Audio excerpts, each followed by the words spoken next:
Good afternoon, everybody. You find me sitting on the termite mound of the home of Macrotermes natalensis, the famous fungus-growing termite of Africa. In my one hand I have Chloris roxburghiana, simply because it tastes nice on a pleasant and relaxing winter's afternoon. And in my other I have Ozeroa paniculosa. And for those of you who were with us this morning, you will know of some medicinal uses for this tree, which I'm not going to rehash. I might quite like to see if any of you remember what they were for, and the somewhat strange method of their administration. So it's a really gorgeous 23 degrees Celsius, 74 degrees Fahrenheit here in the Greater Limpopo Transfrontier Park. The little piece of that vast wildlife haven that we're sitting on now is just 1,500 hectares, and it's called Nkuhuma, and the little bit that we traverse to the oh, we're back in HD. Oh, well done. Viam is shaking his head violently at me. Viam on camera today, as you can tell. We have Jean-Dre and Tara in the final control room, pushing all the buttons and twiddling the knobs as is necessary in these things. And then on the other vehicle we have got Brent and Andrew the Artvark, I think they call him. Yes, I'm not sure why. I call him El Bandito. Viam with me, like I say, and if you don't know who I am, my name is James, and I am going to be starting your drive today. My plan this afternoon, and therefore your plan, because you don't really have a say in it at this stage, is to go off to where we had a sighting of some lions this morning. We had the Nkuhuma Pride, 5 adult lionesses, 2 sub-adult lionesses, and a young male of about 3.5 years old. They were in some bush just down here, sufficiently safe that they weren't about to sneak up on me while I sat on the home of Macrotermes natalensis, and we're going to see if they're still there. I suspect they are. We probably won't spend all afternoon with them if they are lying down, because they can become a little tedious. We'll go and see what else we can find, and then possibly come back to them during the course of the night. Brent is off in the east, following up on some leopard tracks, so we'll see what he can come up with. Otherwise, enjoy yourselves. I know I'm going to. It's a marvelous afternoon. Let's see what the wonders of Africa have for us in store.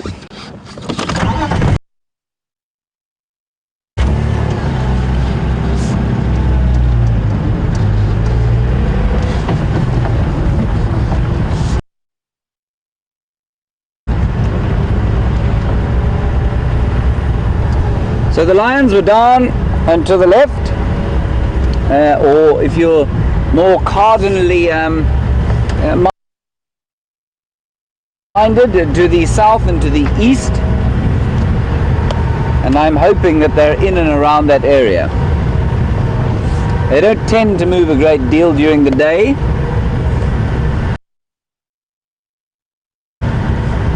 That's not to say they won't, though. Not very hot, it's very pleasant, but it's not that hot. So they may or may not be there. The great positive thing about that, though, is yesterday we chased them through some tremendously thick bush, and we won't have to do that today, I hope, because, whoops, sorry Viam, the area that they're in is that much clearer than the one they were in yesterday.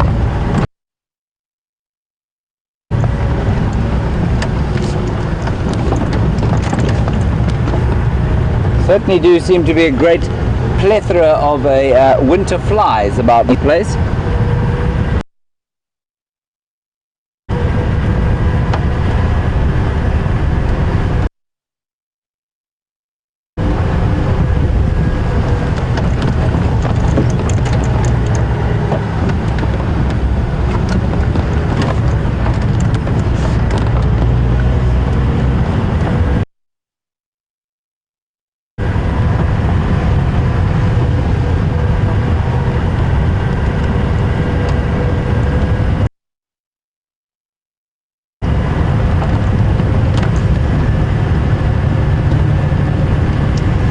So we're going through an area of land where water tends to bubble up to the surface. To the left of the road we've got what we call a sort of Combretum woodland and crest area. You can see it's relatively clear of land, at least of trees. Lots of termite mounds in the well-drained soil, and then to the right of the vehicle, over this side, you can see a lot more in the way of trees, and that's as we come down off the slope through the terminalia or silver cluster leaf trees, and then down in towards, there's a fairly substantial drainage line at the bottom of the slope. It's a really pretty part of the reserve, this, nice and high up so we can see far. The Lowveld is mainly sort of rolling granite hills, so it doesn't have a huge amount of obvious topography.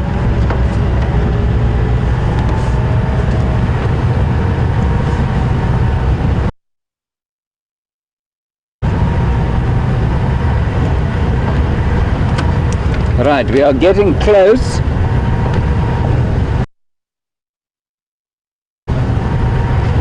Vim, keep your peepers peeled. Well then. Yeah, I think these are better ones, if you don't mind. That little ruffling noise is Wendy's aerial taking a bit of a beating. Wendy, if you don't know, is this vehicle that I'm on. I'm not entirely sure why she's called Wendy, to be honest.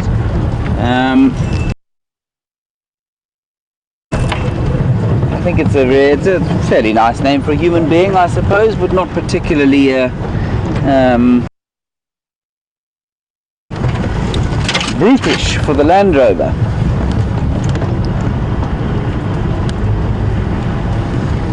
Right, now they were found this morning just in here. They moved in here and they slept for quite a while, and then if we look over to the right hand side, there's a big knobthorn tree that's still got some leaves on it, just behind that big tree you can see in picture, and that's where we left them this morning.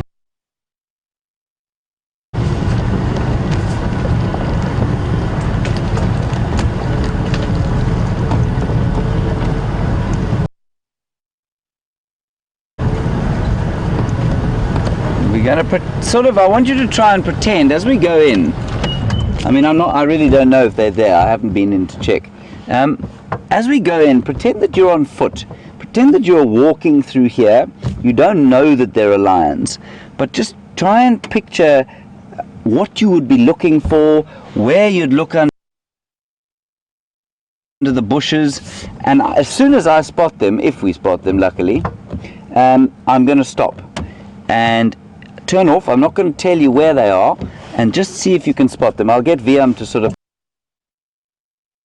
pan as though he's sort of scanning with his eyes.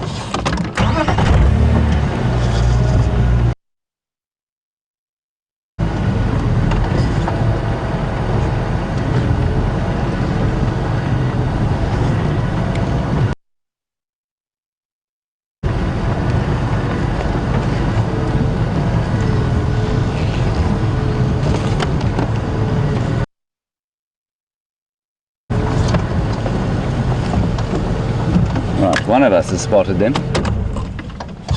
The other has not. Viam, can you see them? Okay, can you see them from here? Okay, he can't see them from here, so I want to give you a chance at least.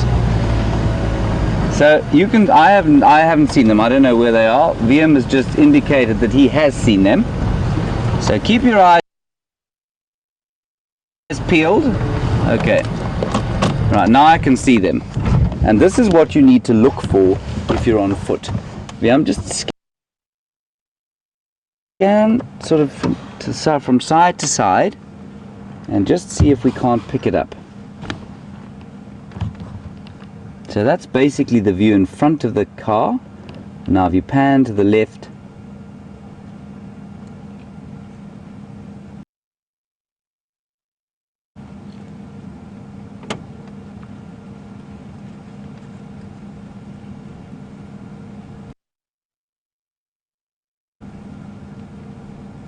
did you see them?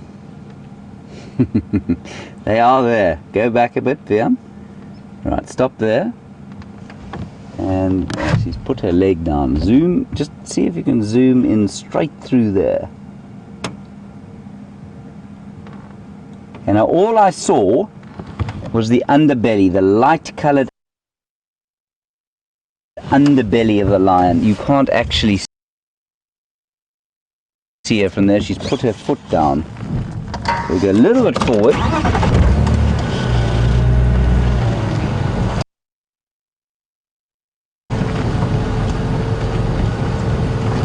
Right, you should be able to get that.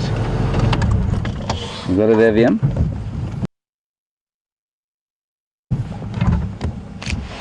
Just over the edge of that, the stick here. That's it. Yeah. Now you got to just go straight in there.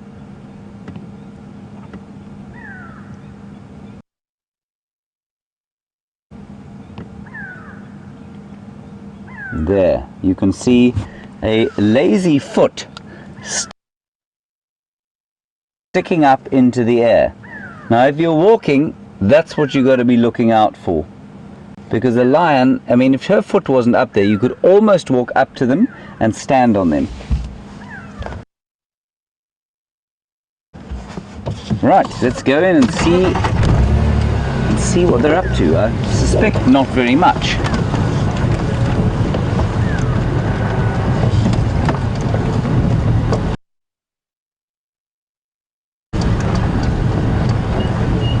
And of course, if you see one, the trick is not to get your eyes fixed on the one, because there could be many, which indeed there are.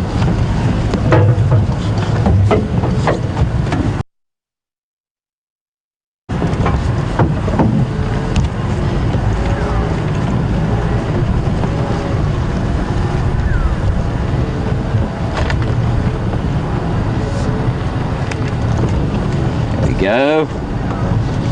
A whole heap of lions. We'll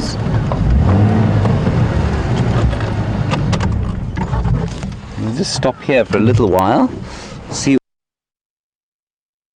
what they do.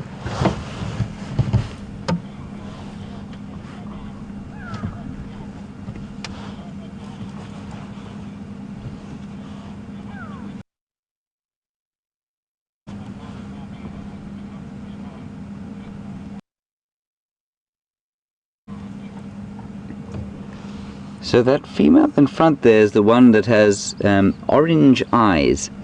Very unusually orange eyes compared with the others who have yellow eyes. Of course, because she's one of the laziest creatures on planet Earth, the likelihood of her opening them and actually showing them to us is small. But that does differentiate her from all the others here.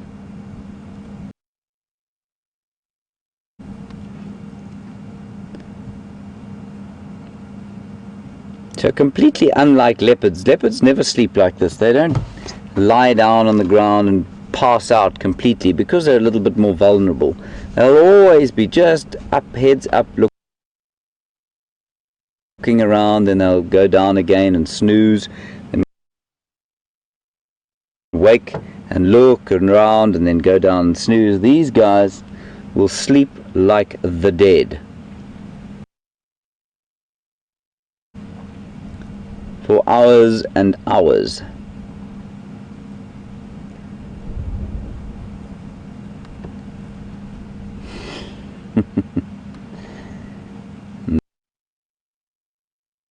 That's a 3.5-year-old male.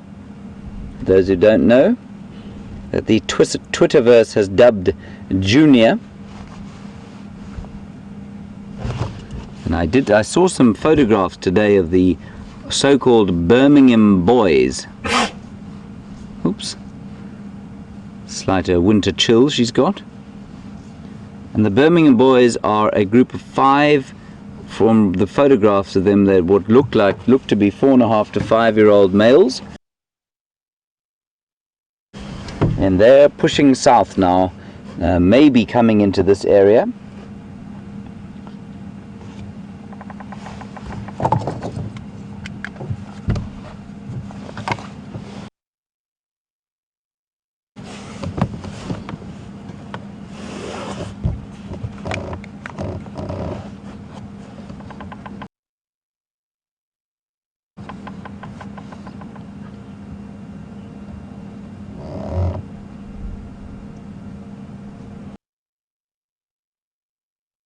Hello Pamela, you ask an interesting question. You want to know which is a house cat more related to, a lion or a tiger? The answer is pretty much the same.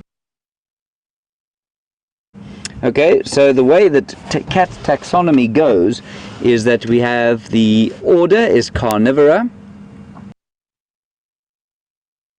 The sort of superfamily is Felidae. And the subfamily, if I'm not mistaken, is Felinae, and within that we've got 2 genuses, and those 2 genuses are Felidae, the true cats, okay, and that's into which both of the tiger and the lion and your house cat fit. And into that family there are 3 genuses, and they are Felis, to which your cat belongs, and Panthera, to which the tigers and lions belong, and Achionyx, to which the cheetah belongs. That's in southern Africa. Well, Panthera is not in tigers aren't in South Africa, obviously, but Panthera belong to the same, tigers belong to the same genus. So, just to summarize then, they're part of the same family, but they're not part of the same genus. So, just to give you an example, I don't know how biologically minded you are, Pamela, or what's a good example? Let's take the example of a horse and a donkey.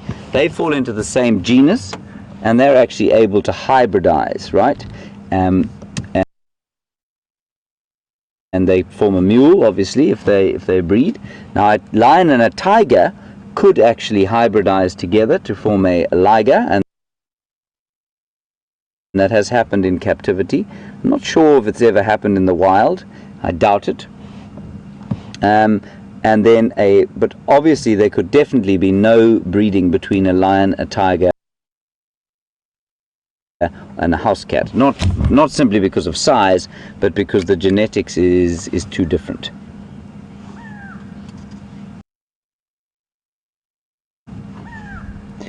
Hello Ginny, you want to know if they ate last night? They didn't, I don't think. They may have caught a scrub hare or something like that, but they definitely didn't eat anything decent sized. 2 nights ago they were sharing on a buffalo just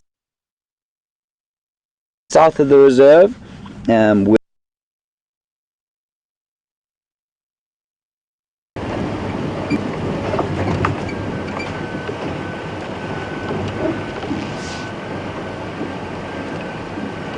Sorry guys, I'm just listening to the Game Drive channel at the moment. A lot of the vehicles are getting moving now, so we'll be trying to figure out who's going to check which roads to maximize our chance of finding animals.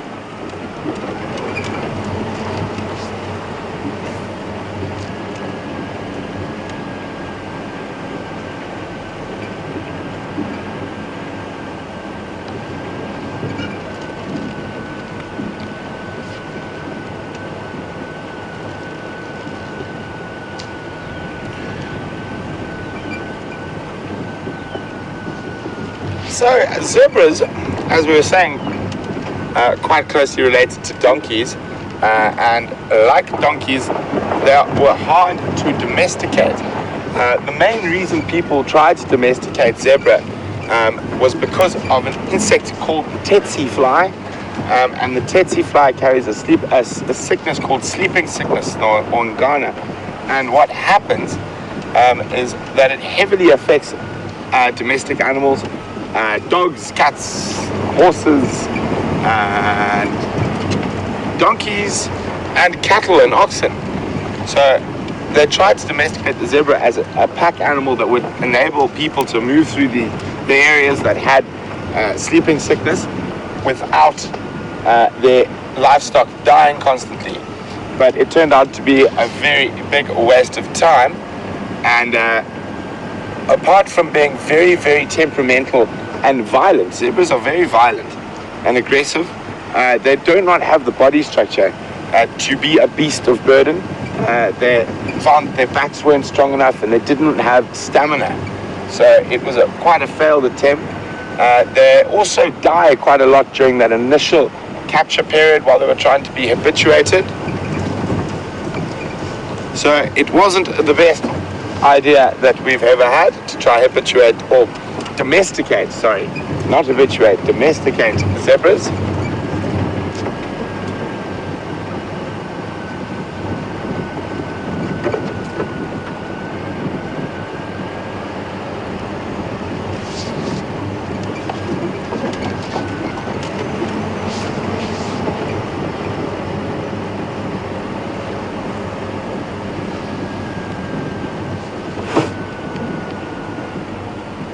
Hi, Cindy from Tennessee. Cindy says she noticed that most male woodpeckers have red on their head. Is there a special genetic reason for this?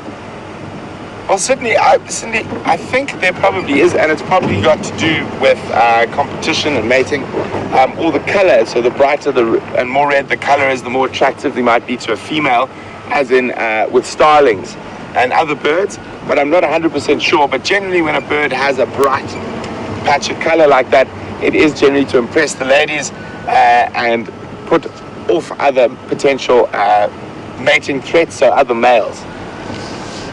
So this is where I had that female leopard tracks last, was just ahead here. But Cindy, thank you very much for that. I'm just going to switch back to leopard tracking mode quickly. Make sure she didn't sneak down this way.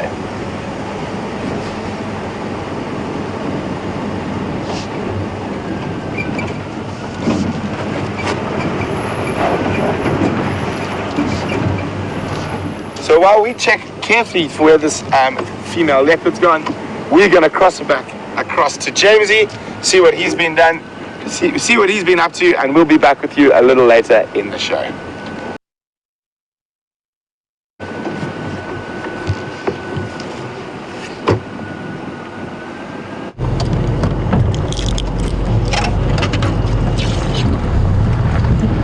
Hello everyone, welcome back to Wendy, who we've just discovered the name of the origin of which we don't know. Someone will tell us eventually. We've come on to Arathusa here, and we did see some tracks of a female leopard coming this way, probably Shadow's tracks. And for those of you who don't know, Shadow is the sort of resident female leopard of the particular area we're in now. She shares a sort of eastern section or western section of Djuma and this section of Arathusa. As yet she has failed to materialize from the bushes, but we are ever hopeful. I have just picked some pods. Let me stop before they'll blow off. These are the pods of Cumbritum herreroense, or the russet bush willow. A fairly good tea substitute, fairly tasteless tea substitute, I'm afraid, but they do apparently have the same sort of effect as black forest tea. So if you are stopped up in some way, this is the kind of thing you want out here. I'm just going to taste one.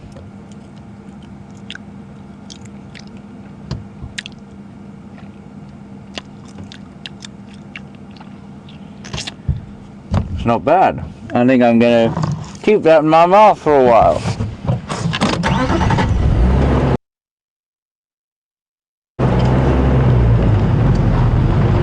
I may of course poison myself. VM, did you bring a first aid kit? Yep. Great.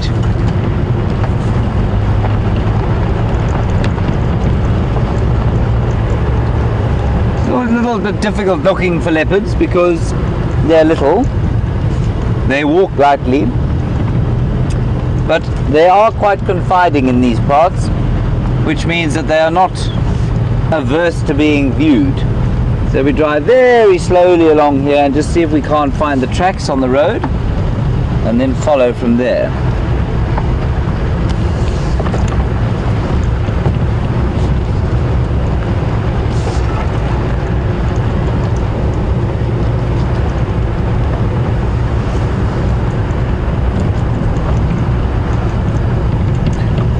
Hello David in Cherry Hill, New Jersey.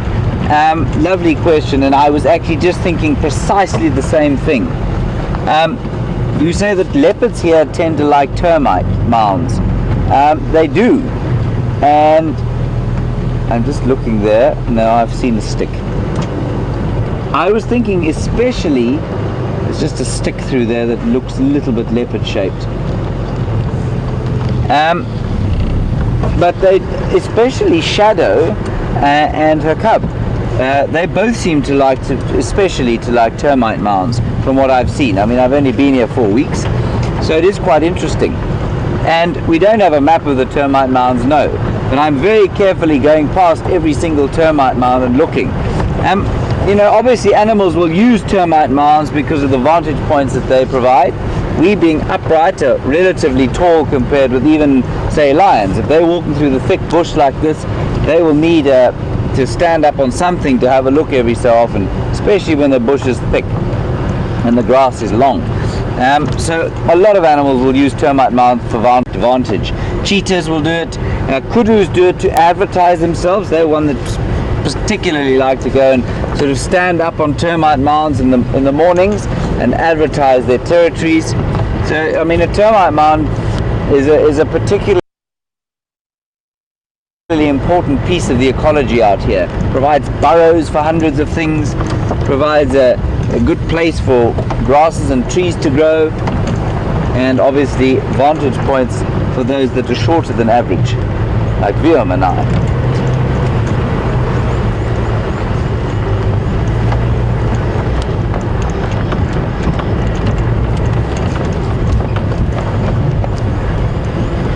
So it does pay to drive extremely slowly through here because you can drive past a leopard in seconds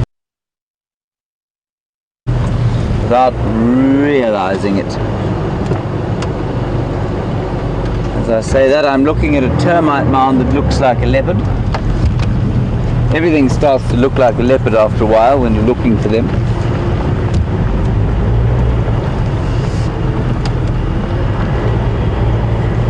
The other place to look, of course, is up in the trees, where hopefully she might have stashed a kill.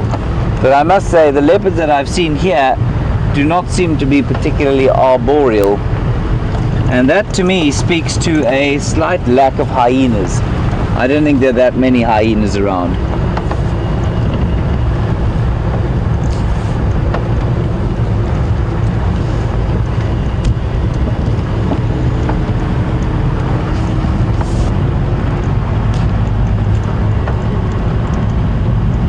Nothing just yet.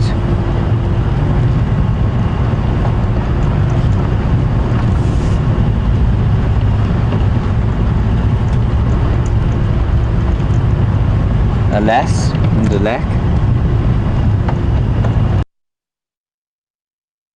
We will stay positive.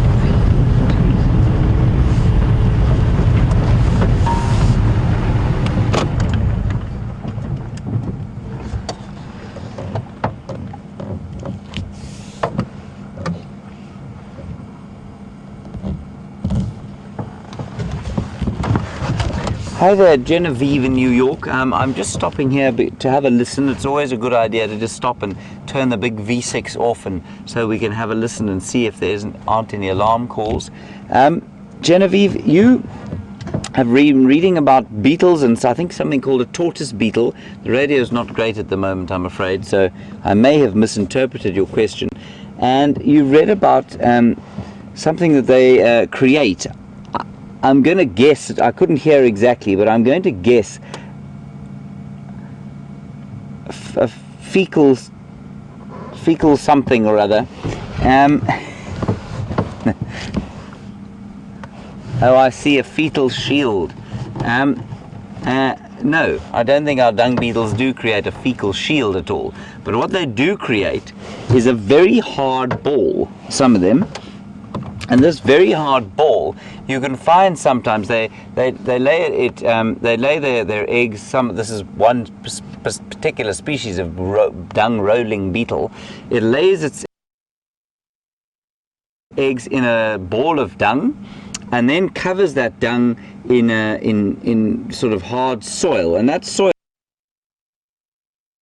becomes extremely hard and protects the larva. When the larva hatches, it then eats the dung inside this sort of protective ball, which remains hard until the rains come. And then when the rains come, it softens the ball, and the sort of newly emerged adult beetle will come out. And so that's a kind of you might call that a protective fecal shield. I'm not sure. So yeah, maybe send through some information on fecal shields if you can. I'll be fascinated to read them. No alarm calling here. No particularly distressed animals.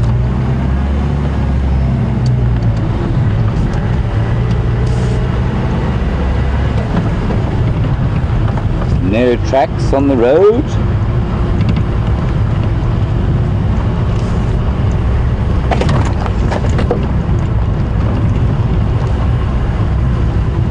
Funny how after 2 days, if you find a few animals, you feel like you're confident, you've figured it all out, and it's all going to be easy from here on in.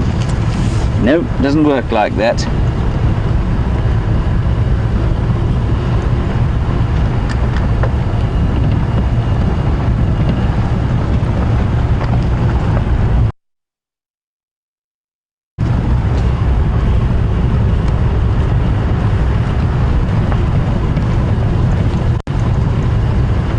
Hello, Dennis in Massachusetts. A nice question. You want to know what do I think is the most common nocturnal mammal here that isn't related to the primates, so not a bush baby. I'm going to say a bat.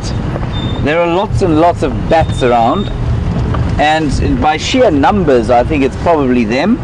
Ground-dwelling mammals, probably the rodents, so there are probably lots of bushveld gerbils and various other kinds of rodents, woodland dormouse and other things like that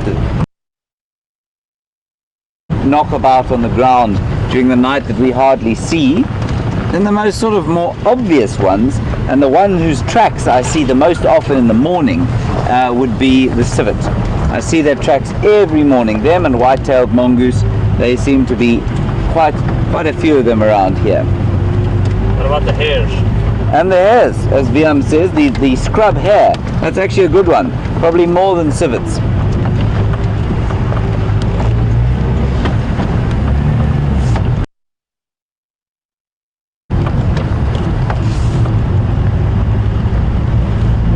Thanks, Dennis, for that.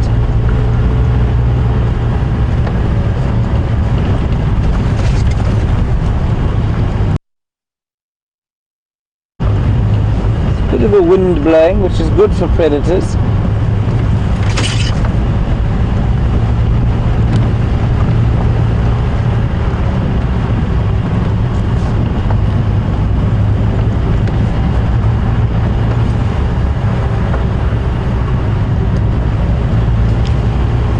Clearly not very good for us.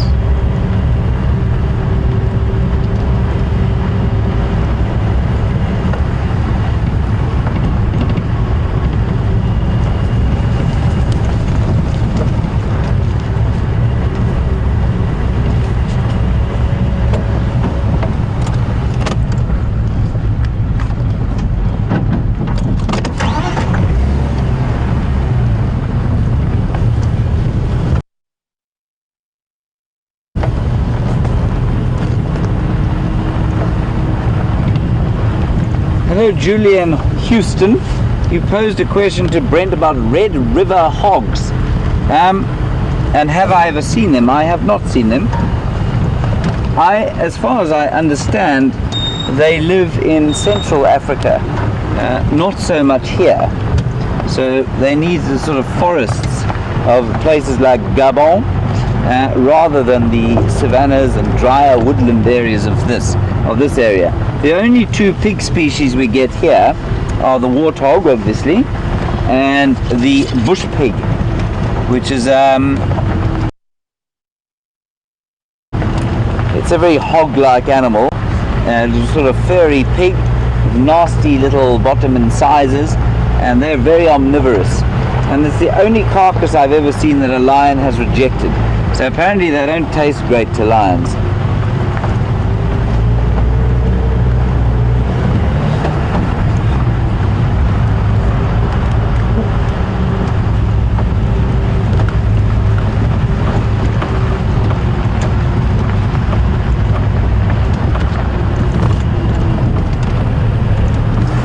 Hello, Mary on Twitter. You excuse that rather speedy vehicle going past us. You're carrying, luckily carrying something very safe, like 2 gas bottles. You want to know how many babies will there be in a dung ball? Mary, only one. The dung beetles only, I mean, there are over 900 species of dung beetle, and not all of them are dung rollers. But the main dung rollers that we get here only put 1 egg in a ball like that, and they'll make a number of them during their lifetime, and their lifetime is only a few weeks long during the summer. They're absolutely amazing creatures.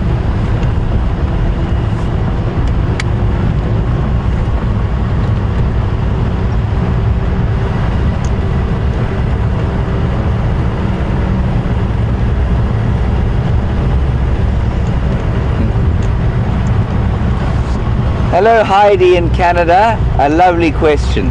How does a dung beetle larva breathe in a dung ball? I'm going to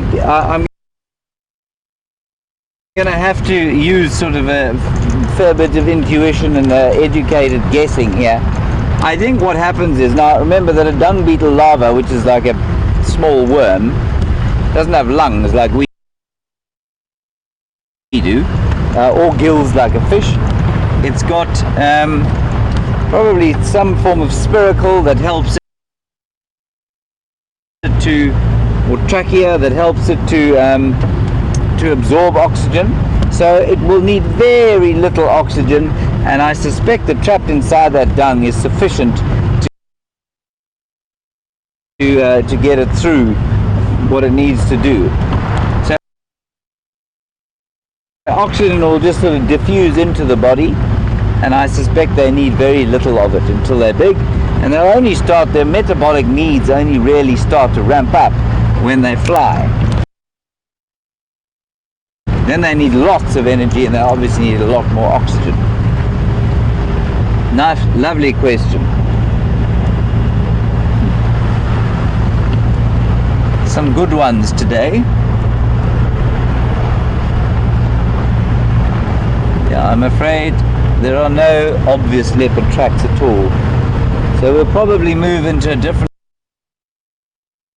section of the reserve and see if we can't pick up some more. And we might be lucky.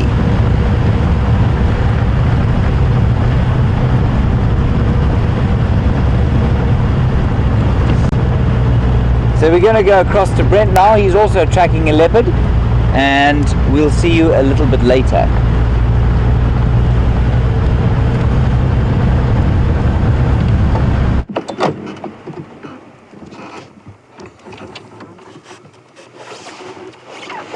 Welcome back, everyone. So good news, we found fresh tracks from sometime during the day of that female leopard we followed up for so long this morning. So I'm quite excited about this. Hopefully she isn't too far. Fortunately, she's gone off the road into some thick areas. So I'm actually going to go take a walk into these areas. Hopefully we can find her, and then we'll be back with you a little later. So just letting you know what we're up to here, and we'll be back with you a little bit later.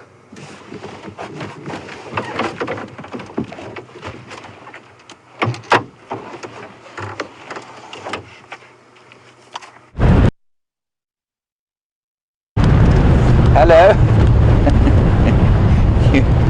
You seem to be back with us. I'm not sure what happened there. I'm assuming that Brent is probably off the vehicle trying to find something. We're going to cut back west, at least east now, back onto Nkuhuma, and towards some clearings, and see if we can't find something there. We're still in Shadow's territory, but she is behaving a bit like a shadow, really.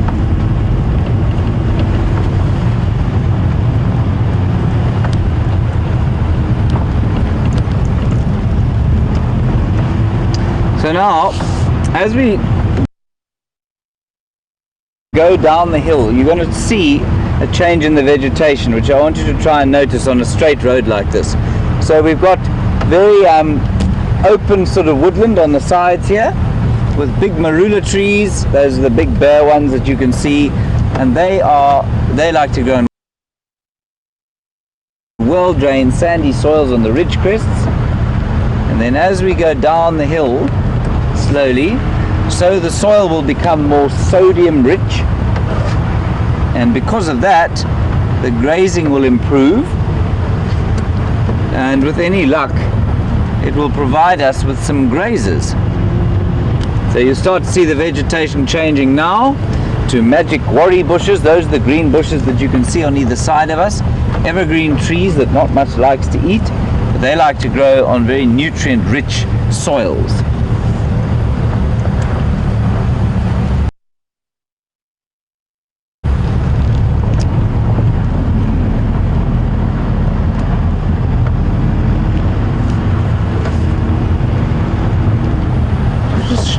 Just look at that tree there.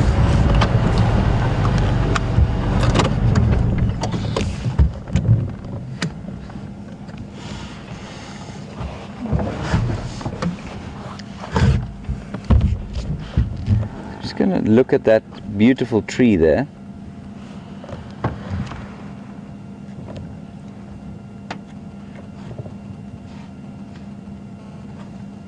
So it's a lovely, just while we look at that tree, it's called a Scotia brachypatella, or weeping boer bean, and it's Shadow's, Scott tells me that's Shadow's famous or favourite tree.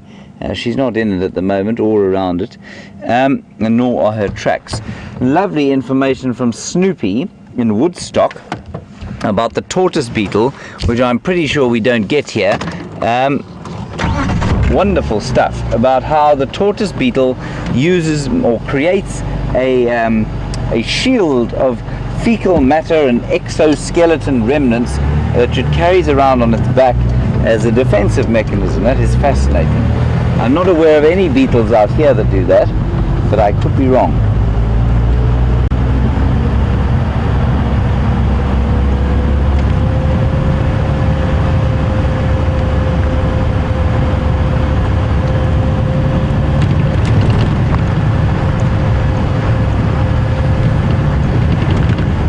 Hello Norm, nice question. Where are the dung beetles? We keep talking about them, but there aren't any.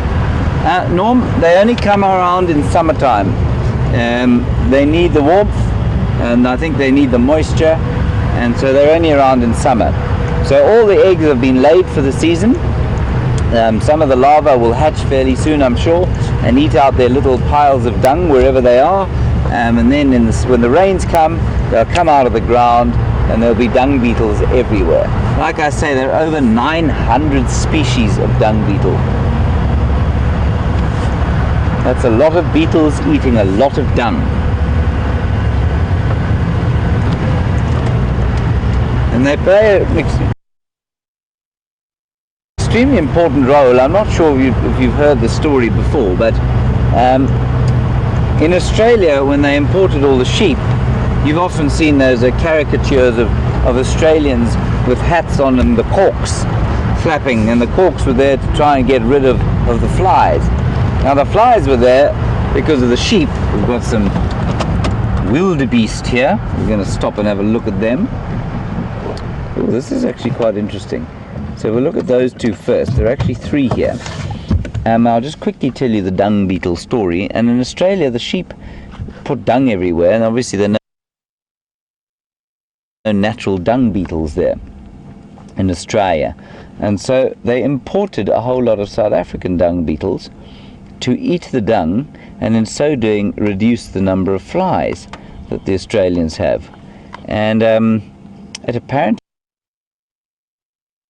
seems to have paid incredible dividends, been a remarkable success.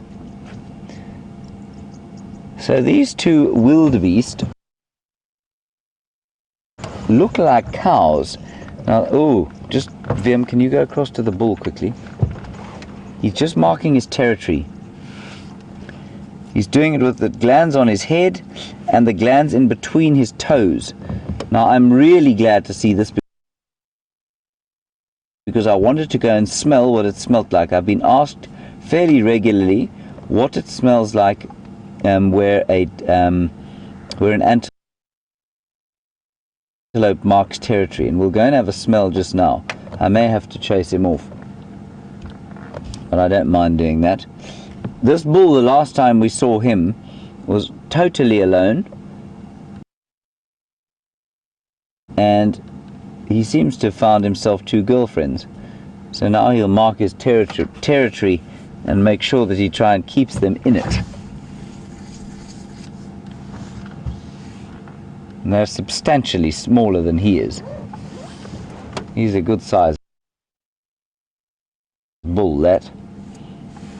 Now this is the same species that migrates across the plains of Serengeti in such enormous numbers, 2 million of them at a time. And they don't do that so much here. In fact, they don't do it at all here anymore.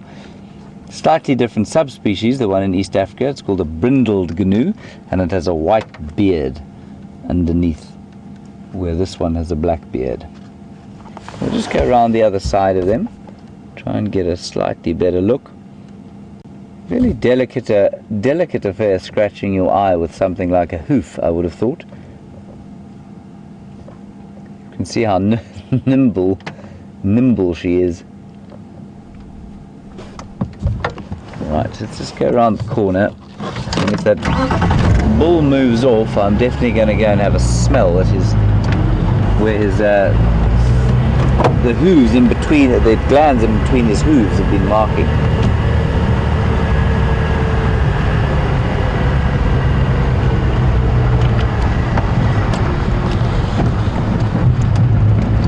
Hello.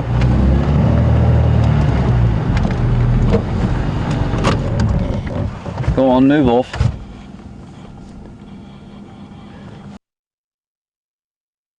Alright, in order to expedite this process, I'm going to go and smell.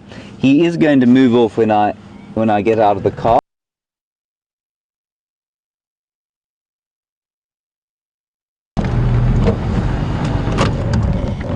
Go on, move off. Alright, in order to expedite this process, I'm going to go and smell.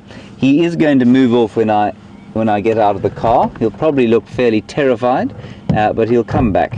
Don't worry. He won't be adversely affected. Right, Viam, here I go. If this turns out to be the only nasty wildebeest in the world, will you please save me? I'm gonna film it.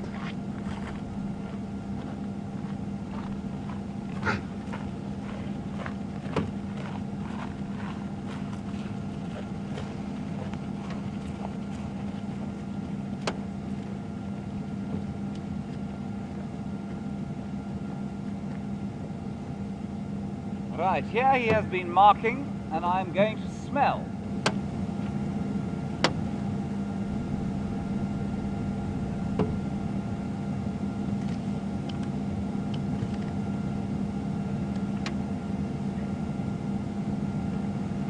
No. Absolutely no smell at all.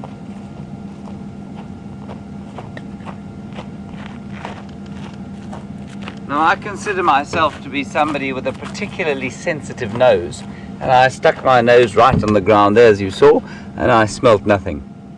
So, we as human beings obviously have a far less sensitive sense of olfactory, or far less sensitive olfactory sense than most of the other animals out here, and so that's probably why.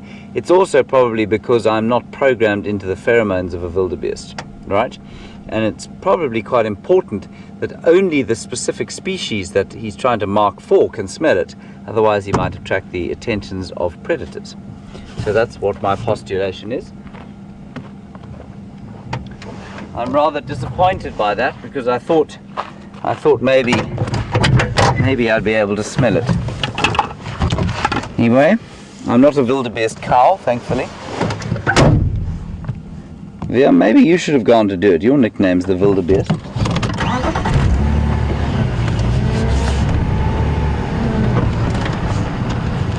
Right, on we go. There's a kudu just up front.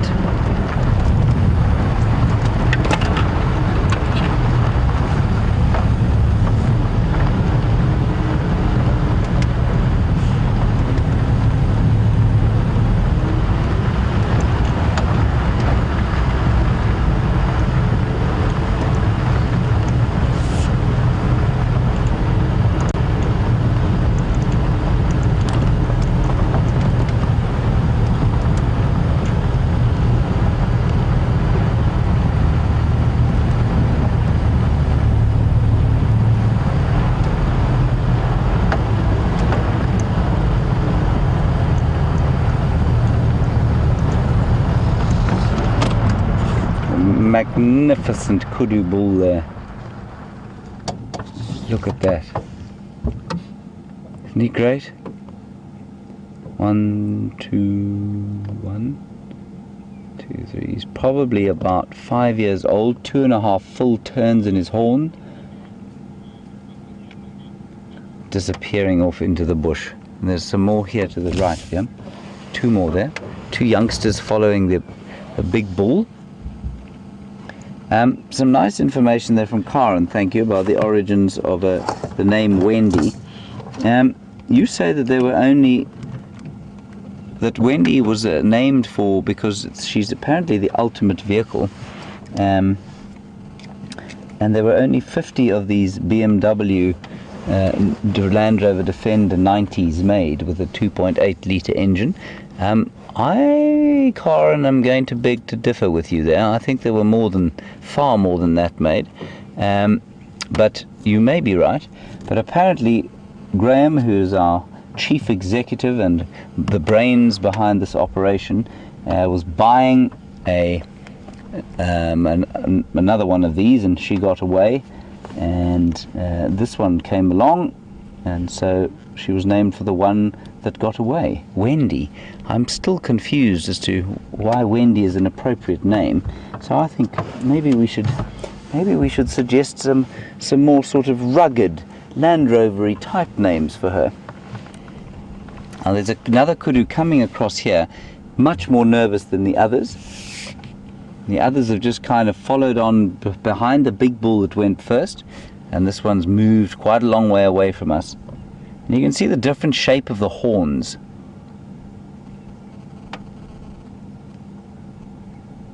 Much a wider spread, but definitely a younger one than the one that went into the bush.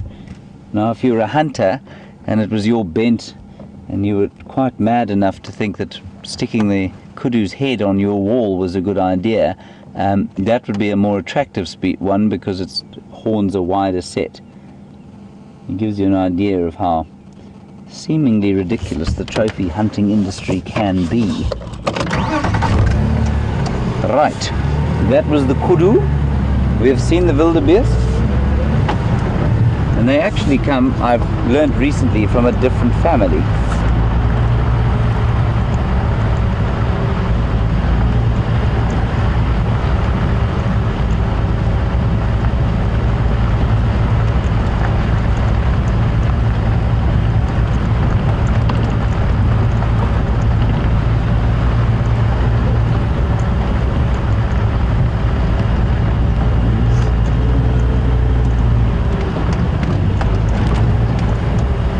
Hello, Ruth in Costa Rica and Pamela. Pamela, you wanted to know if those are blue wildebeest. They are blue wildebeest. And Ruth, your original supposition that they were called wildebeest, meaning wild beast, is in fact totally correct.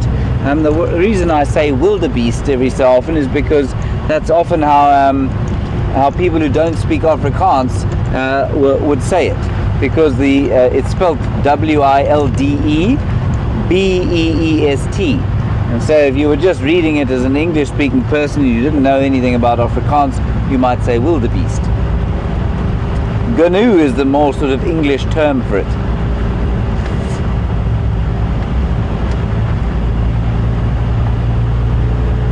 And we've got some zebra up ahead.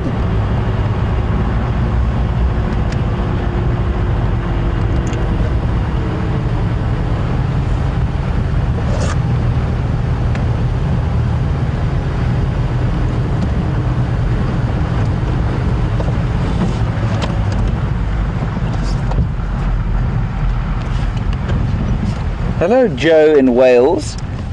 You'd like to know if just while we look at this rather magnificent painted horse walking through here, you'd quite like to know if I have ever eaten dung beetles, given my propensity to try things out in the bush. Hello. Joe, I have not eaten a dung beetle, and I shall never. I'll tell you why. Dung beetles don't only eat dung, they also eat carrion. And I have picked up a dung beetle once and held it close to my face in order to observe it. And it had clearly been sitting on a very rotten piece of meat. And the smell coming off it was something to make my eyebrows fall out of my face. So I don't think that I could ever actually bring myself to eat a dung beetle. I think that would be particularly foul. Lots of zebra all over the place here.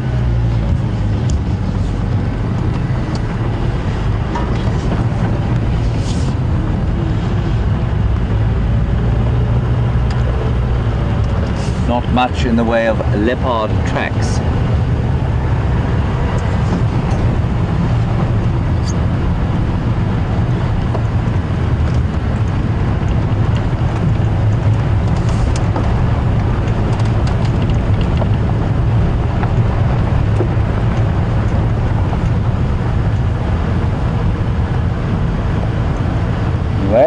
There seems to be a great diversity of antelope and herbivores out at the moment, which is excellent.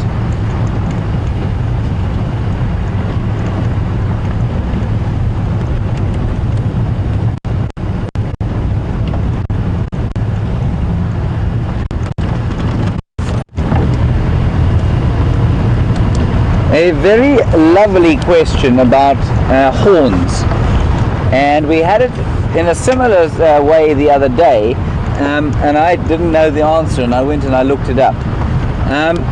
Some of the female antelope or herbivores out here have got horns, and most don't. And so the question comes, why do female wildebeest have horns, and say female impala do not, nor do female kudu? And it would seem to be, and the question was that, do they fight? No, they don't fight at all. So, the other question is, the other thing is, the only other obvious reason can be for them to defend themselves against predators. Now, that begs the question as to why do smaller animals not have horns to defend themselves from predators? And it basically goes along the following lines. A large animal, like a wildebeest or a buffalo, both of them have, both their males and females have got horns, live out in the open, and they are relatively big. And so for them to stand and fight against something like a lion actually sometimes would make sense, or against a hyena, a group of hyenas. It would make sense for them to stop and fight, especially if they're looking after youngsters. Because they can't hide, they're very large, so they can't exactly just duck into a bush. So if you look at the opposite end of the scale, like a steenbok, which is a little antelope only about that big, Only the male's got horns, little horns like that, and they probably do use them a lot more for territorial fighting than they would to try and defend themselves. The defense, if you're a steenbok size, is to run away or to hide, because if you turn and face a leopard as a steenbok, you're going to meet a very sticky demise very fast. So the short answer is, if you're big and obvious, it pays to have horns for the females, because they're not used only for hunting, at least for the males to fight each other. They're used for defense. Lovely question, thank you.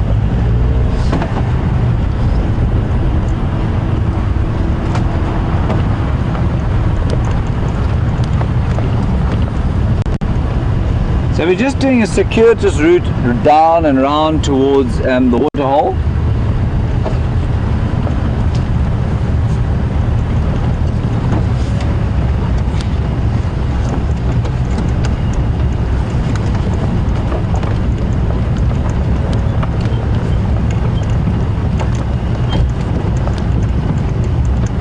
Hello Angela and Barton. You want to know, why is it that those wildebeest ran away from me? It's because I'm a particularly terrifying human being. No, I'm not really. It's because we as humans are the apex predator, and that's how all the animals out here see us. And if they can't get away from us, that's what they'll do. They'll only ever become what people call aggressive if they become cornered. So I mean, a wildebeest is an extremely powerful animal that could do some heavy damage if it chose to, but they'll always choose to run away because they see us as the apex predator.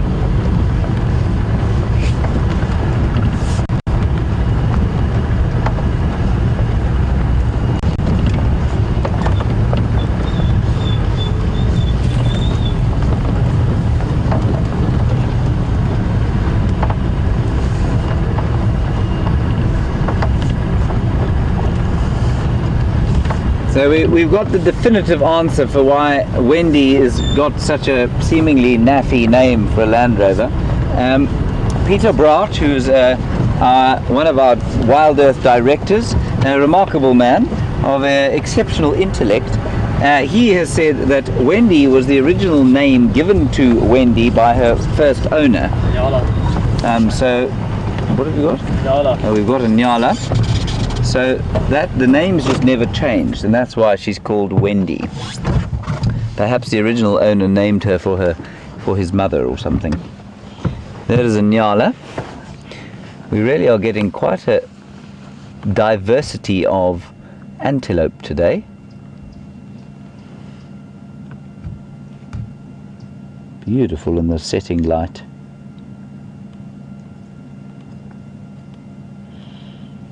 The young Nyala cow, some other youngsters behind her.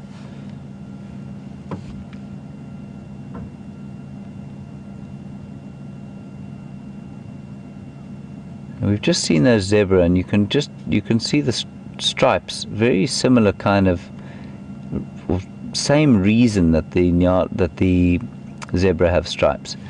It's not so much camouflage, because if you look at them carefully,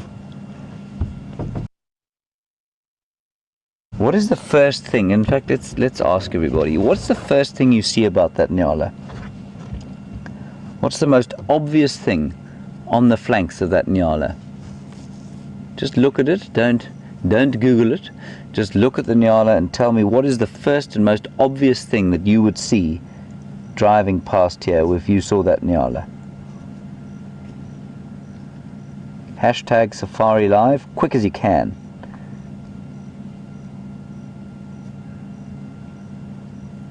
Or questions at wildearth.tv if you're emailing.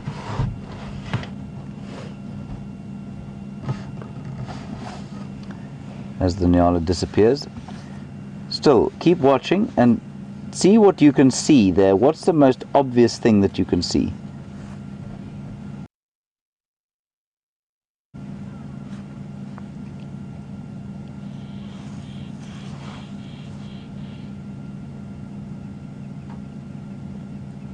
while we're waiting for some answers, you can just see her browsing away there. Any bit of greenery, any bit of green leaf, they're going to search for, and it's going to be extremely hard as it goes into a dry season after a particularly dry wet season. So it's not going to be an easy few months for them going forward for the next little while.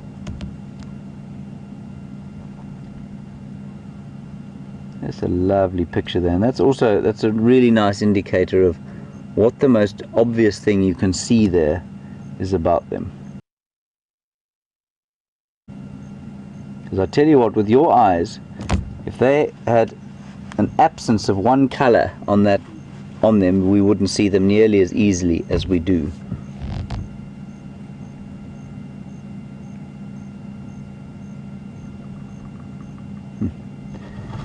Alright, well, we'll leave them to themselves, and I will give you the answer to my little quiz a bit later.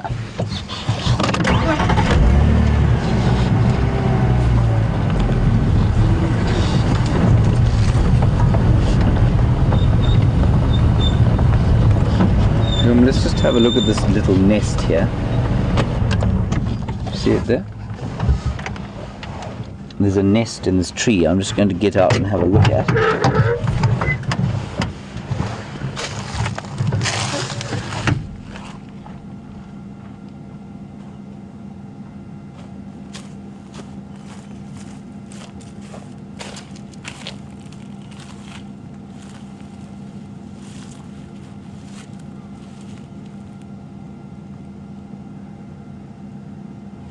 This is more than likely a blue waxbill's nest, and a blue waxbill is a little finch-like bird.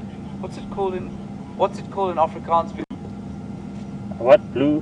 Blue waxbill, blue swaysie, something like that. No idea. Anyway, the Afrikaans name, if I ever remember it, is a very good one.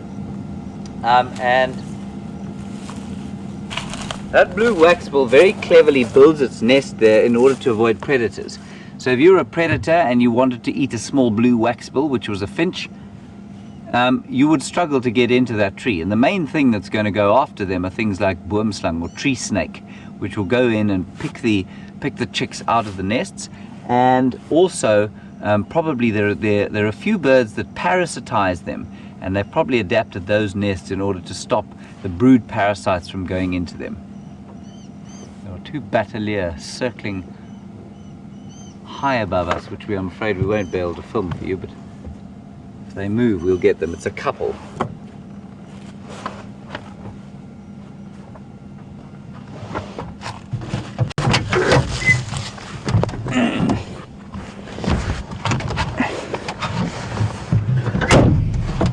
Right, on we go. We're heading towards the Gari waterhole to see what we can see. And if there are no signs of leopard tracks after that, we'll probably head back towards the lions, see if they haven't started to move.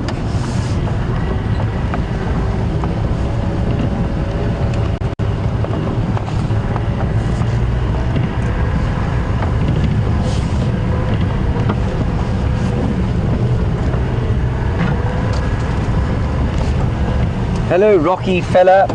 Nice question. Do we get eland in the Sabi Sands? Now, an eland, for those of you who don't know, and as Rocky fella has pointed out, is the largest antelope that we get in southern Africa.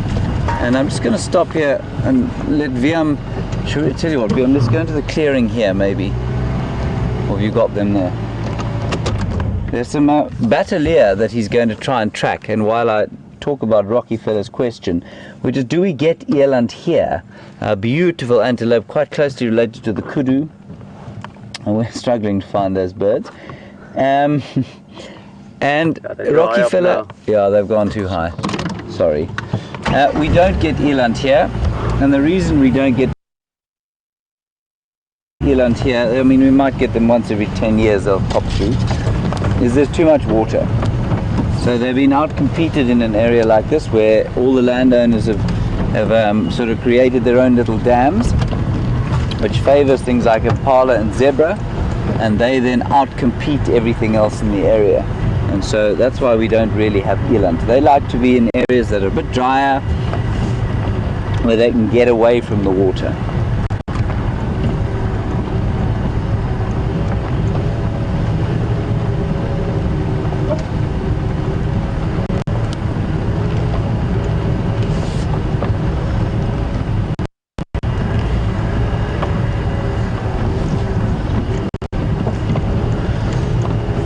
So the general consensus from Ginny and many others is that the stripes are the most obvious thing on those Nyala, and you're absolutely right.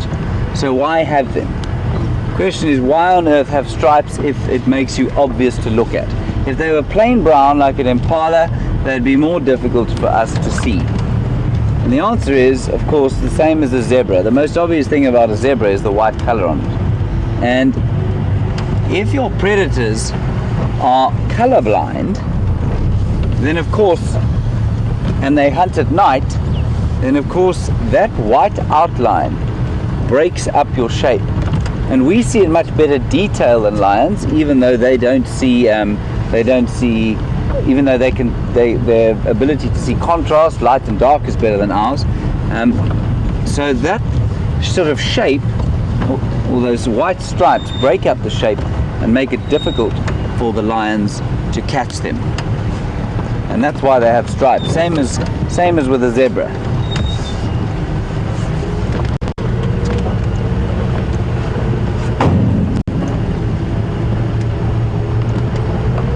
So we're going to go across to Brent, and I think he's with some predators. That sounds exciting. See you now.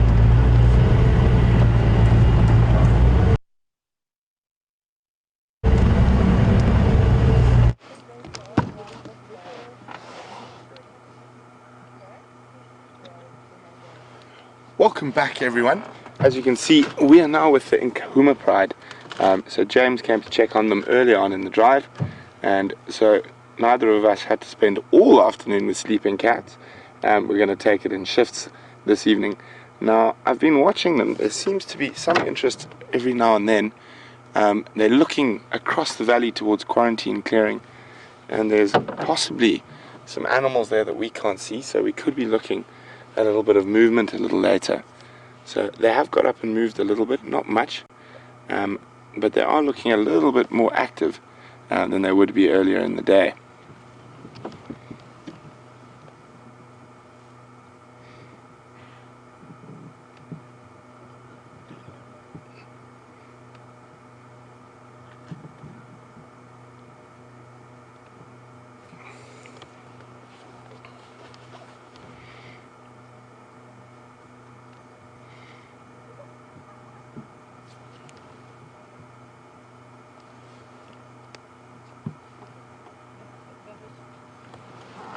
So I can only see 1, 2, 3, 4, 5 members of the Pride from here.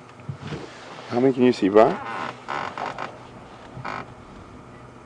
Only 5. Only 5. I think the others are lying in those quarry thickets behind. But just look at that beautiful late afternoon night on Junior's face there.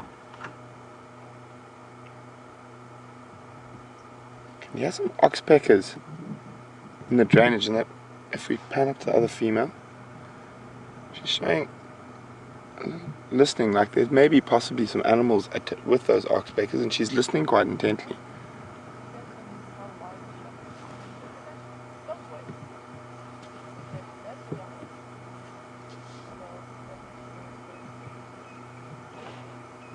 I think actually one of the other lions is coming up through the bush as well. Here we go. Looks like one of the young females, sub-adults now.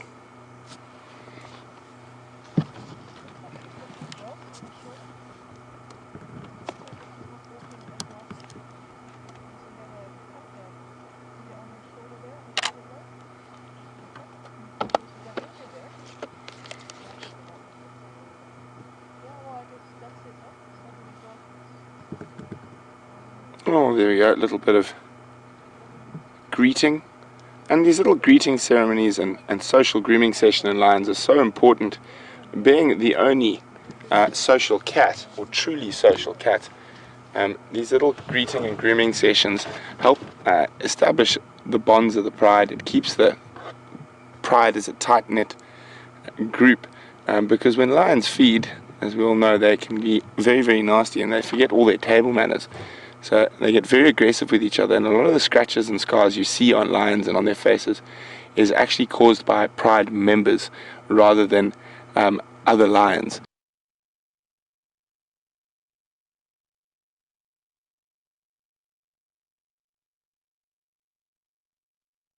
we all know they can be very, very nasty, and they forget all their table manners. So they get very aggressive with each other, and a lot of the scratches and scars you see on lions and on their faces is actually caused by pride members rather than other lions. And it's actually very seldom, and only when forced to, will lions actually fight with each other. Most of the time they get away with a lot of posturing, a lot of roaring and making noise and scent marking, and that sort of keeps the boundaries most of the time. And then obviously there are the rare occasion where there will be an epic battle, specifically when coalition males get old and are forced out, or when young males get too old and get kicked out by the coalition males.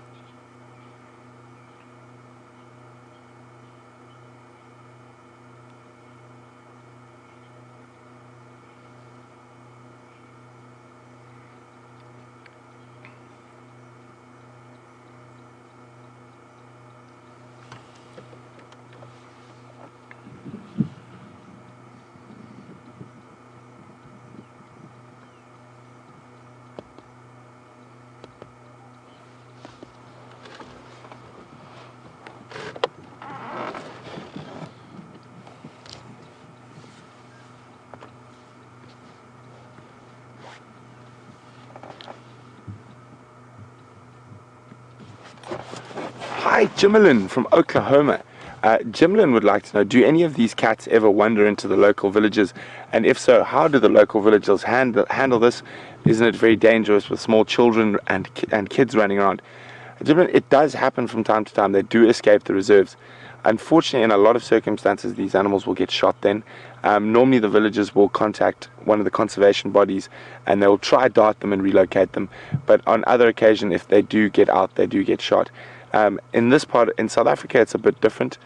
We don't have that many free roaming lions outside of your large protected areas. But in places like Botswana and Zambia and Namibia and northern Mozambique, the villagers deal with lions on a daily basis, often taking their livestock and in some areas even taking their lives. And there's quite a lot of information and documentation on man-eating in Africa. And we'll go into depth about that a little bit later. But in this area, Jimlin, generally we will call the vet and hopefully we'll be able to dart them and move them back in. And the villagers, well, hopefully someone before they get to the village finds where they've broken through a fence and escaped into the sort of local population.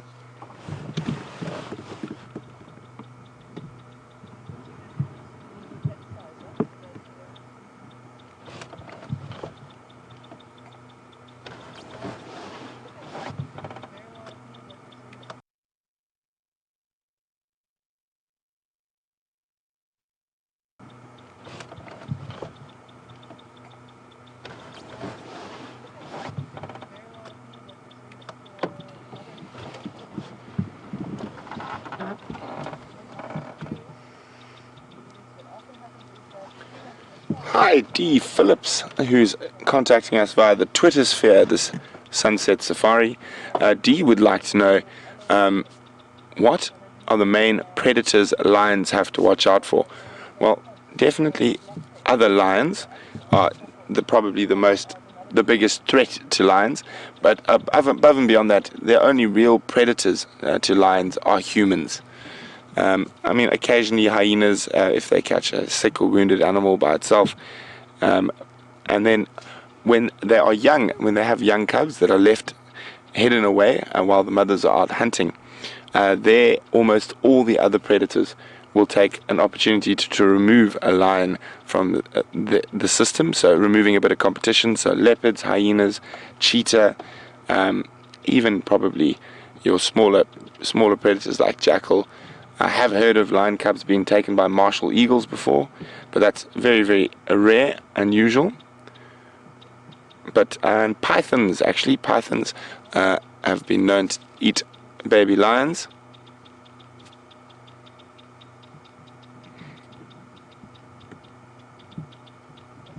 Here comes the next one.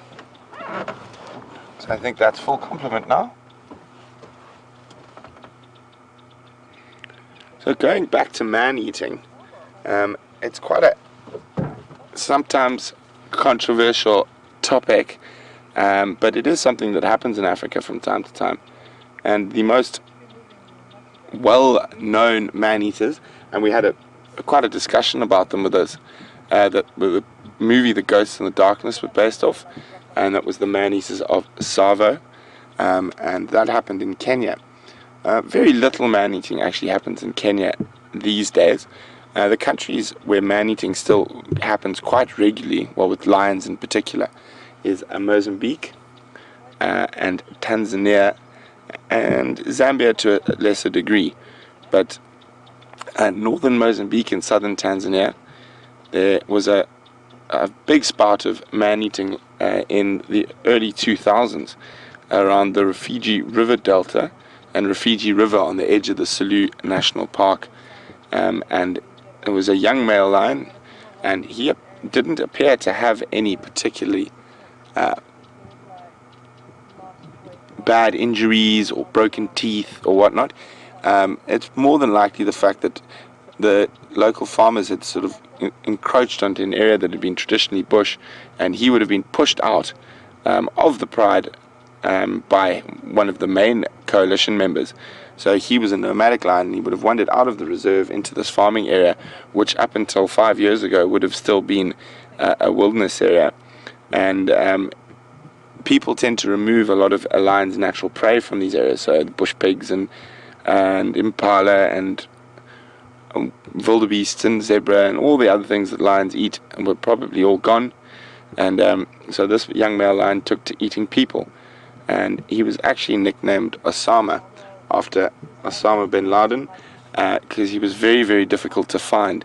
The Tanzanian authorities searched for a couple of years, and I think he had about 15 or 16 definite confirmed kills before he was eventually shot. Northern Mozambique as well, but in these very rural areas of Tanzania and Mozambique, a lot of the stuff doesn't get reported. It's just one of those things about living in those areas, and also with your traditional hunters who will go out quite often illegally killing various things like eland and sable and whatnot to get the meat ready for transport, often over a long distance. They will dry or smoke it.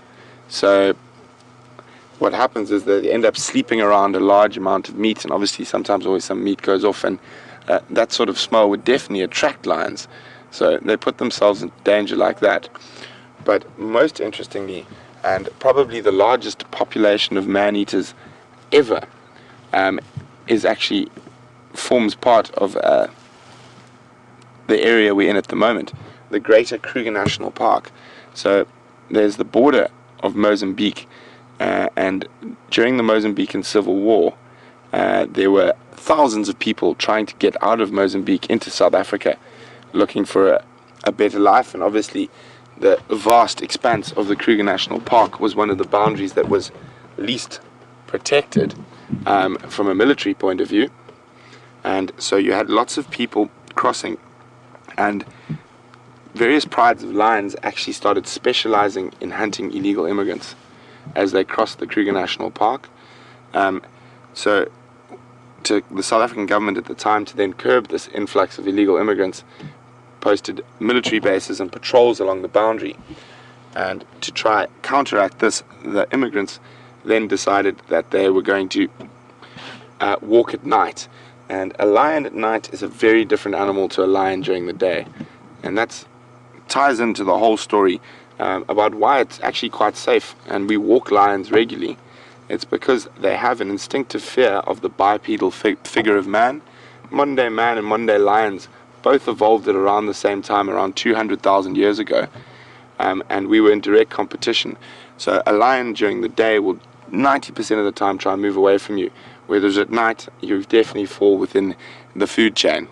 And that's one of the reasons we instinctively want to sort of get where it's safe and go home and go back to our cave when it's dark. And that's because instinctively we know we cannot compete with the other predators out on the African savanna. And that's all evolutionary stuff, which is actually changing in humans, which makes it so interesting. But back to the man-eating lions. So they estimate between 25 and 45,000 people have been eaten by lions along the Kruger National Park boundary. There's a very interesting, there's a couple of interesting books that have been written about it, and I think 1 or 2 documentaries have been made about it as well. So what they used to call the trek from Mozambique into South Africa was Jumpa Majozi, which basically means jump the fence to Joburg, and it was taken by many thousands of Mozambicans. Many have successfully crossed, but there were certain pride lines, particularly in the central part of the Kruger, where there's a big power line that runs from Mozambique, from a hydroelectric plant that side, through and right across the middle of the park. So obviously, as someone who is an illegal immigrant trying to get across this vast bush, and a lot of people wouldn't have the best bush knowledge, they would try to get onto these power lines and follow them, and this pride of lions basically just used to walk along picking them off. And there's lots of horror stories from sort of the 70s and 80s of tourists in the park picking up very scared Mozambicans who the rest of their party had been eaten by lions. Very interesting topic, if not a little bit controversial.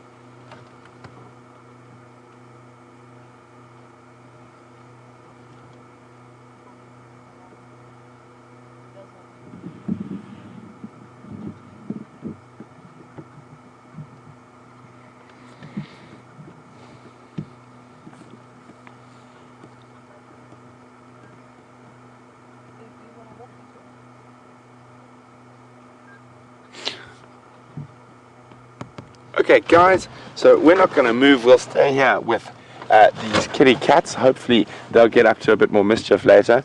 I'm hoping they move towards quarantine clearings where there might be some potential prey species there. But lovely late afternoon light, and I'm quite sure Commander Bond has been up to mischief and has got something interesting for you. So we're going to sit here and we'll be back with you a little bit later in the show.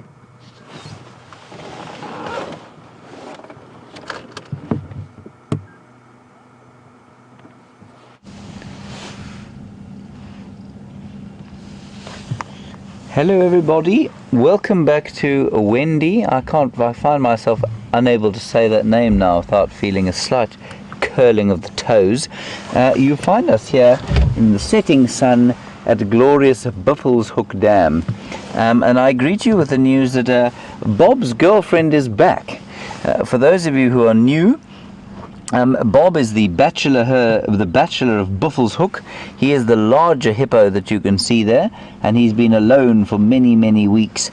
And about a week ago, 4 days ago, we saw somebody had joined him, or something had joined him, and it turned out to be another hippo. And then she disappeared.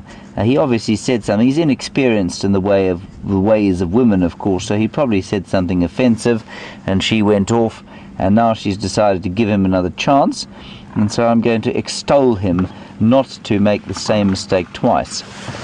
There are also a whole lot of beefalo bulls around the place, and they're just sitting chewing their cud having a drink.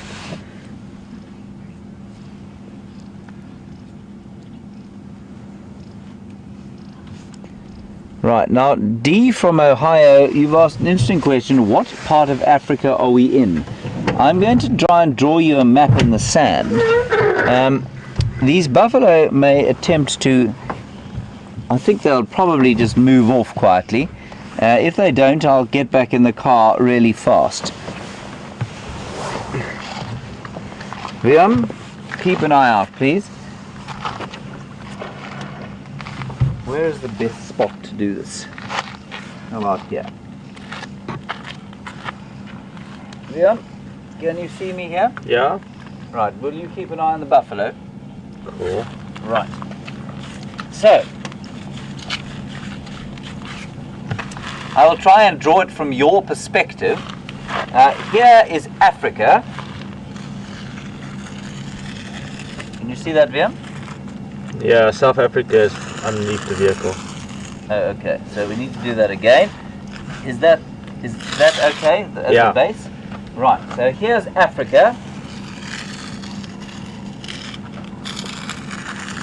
The horn up and around like so. That's Africa, everybody. North is towards the buffalo, south is the direction I will run if the buffalo come after me, and here is South Africa here. There's a section there. This is obviously not a particularly wonderful drawing. Okay, so that's basically where South Africa is. The US here, Australia down there, Britain over here. Right, so that's Africa. Now we'll zoom in a bit. South Africa is the following shape.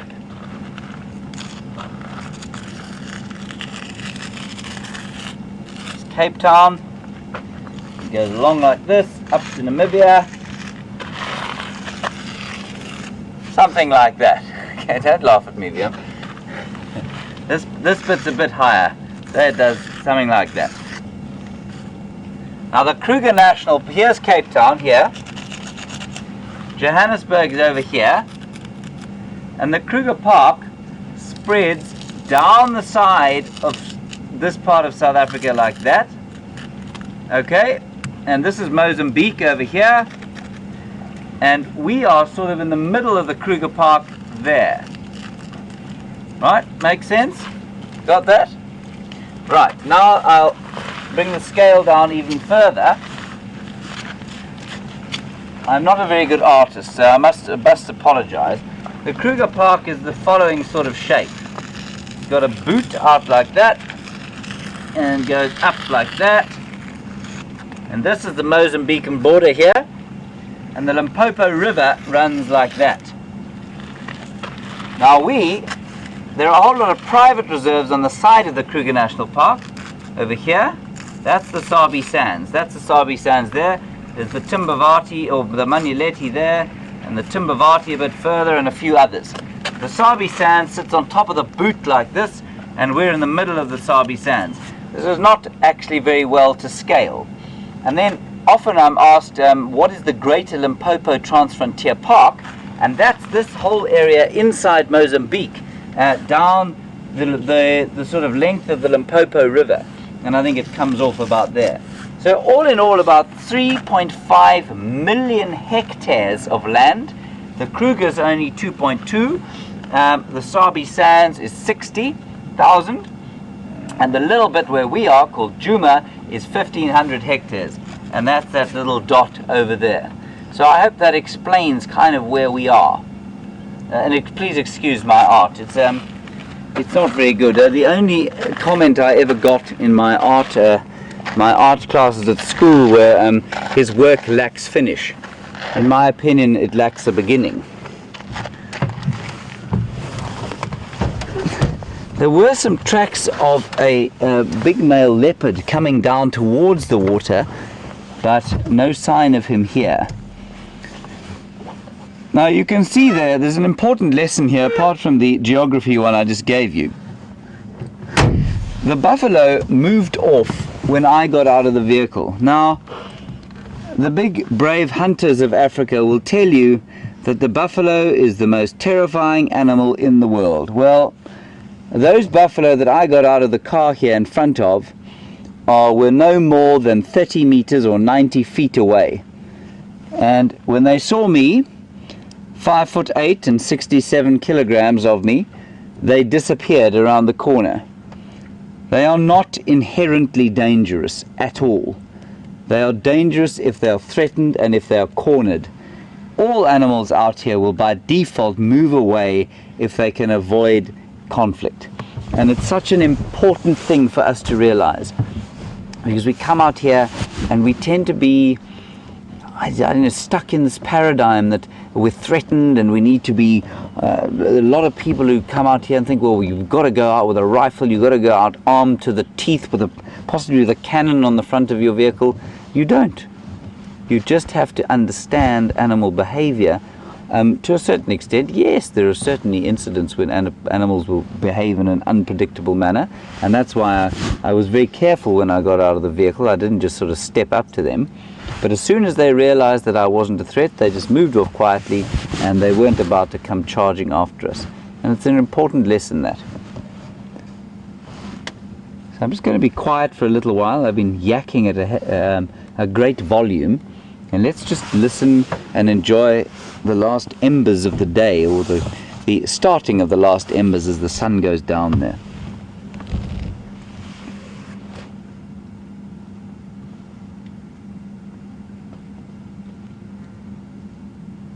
Hoping against hope that a leopard might come down to drink. Pretty sure those were Mvula's tracks.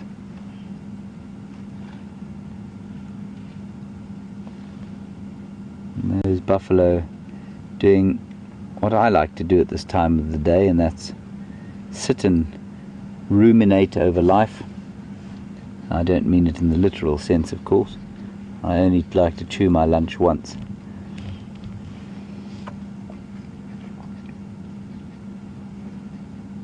Just hear the francolins and the arrow-marked babblers making their sort of...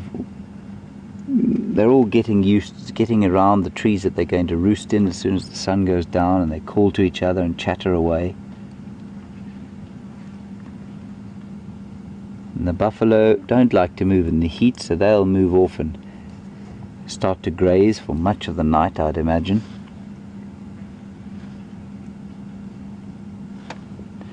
Bob and his new bow are feeling a little bit bashful. The bashful bachelor of Buffelshoek and his bow seem to have disappeared down under the water. There they are. They've just popped up there, and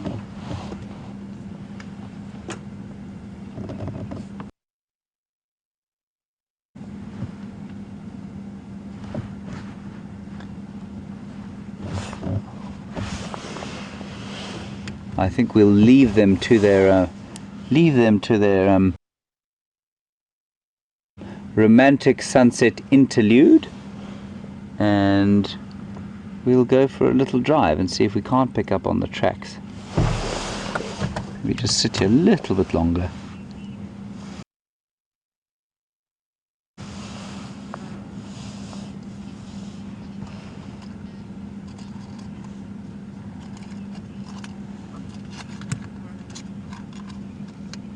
Hello, Eugene at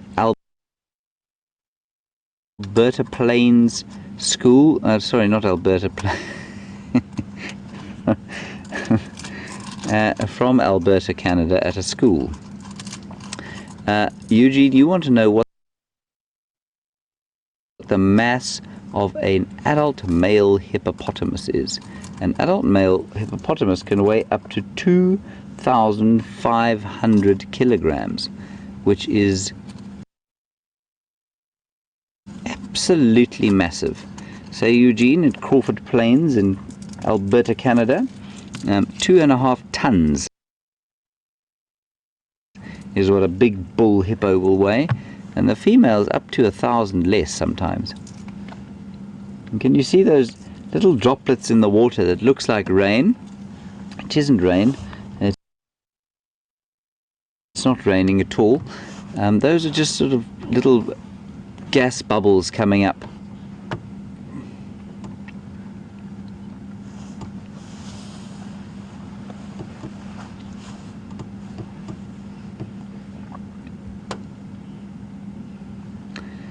Mzi on Twitter. I wonder if you're my friend Mzi. I somehow doubt it, but it's possible. You're my new friend then. Mzi, you want to know if buffalo kill, you've seen a documentary where buffalo bulls or buffalo herds are killing baby lions, and you want to know if they're doing that to eliminate the sort of further future chances of predation. That's exactly the correct interpretation of that, Mzi. That's precisely why they do it.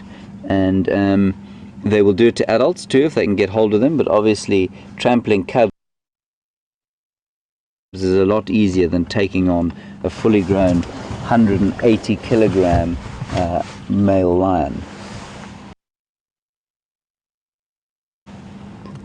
So the sun is just starting to peep down over the horizon there.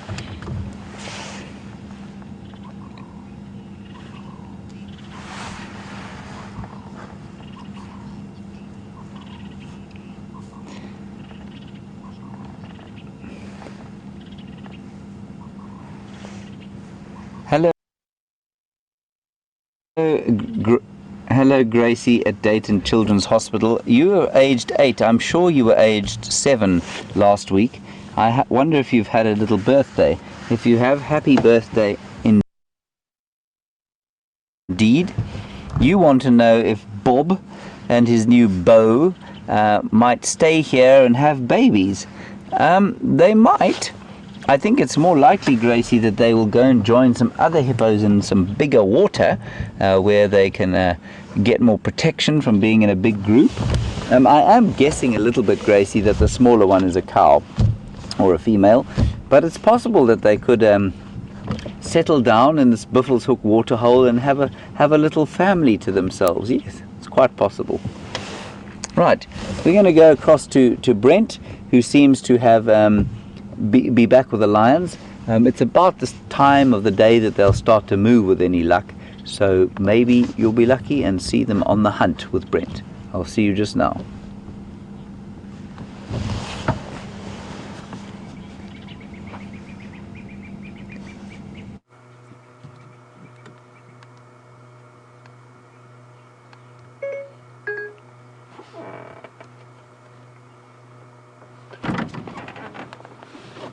Welcome back, everyone. We're still with the lions. It sounded like some impala alarm calling towards Vuurtele Dam, and some of their heads popped up and they started listening quite intently. So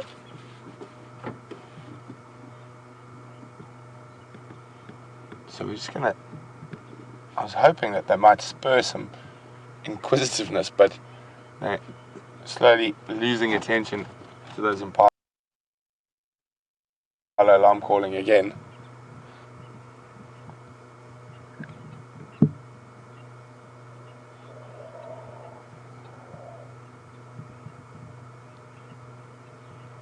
Can also hear some elephants way in the distance, sort of around Twin Dams.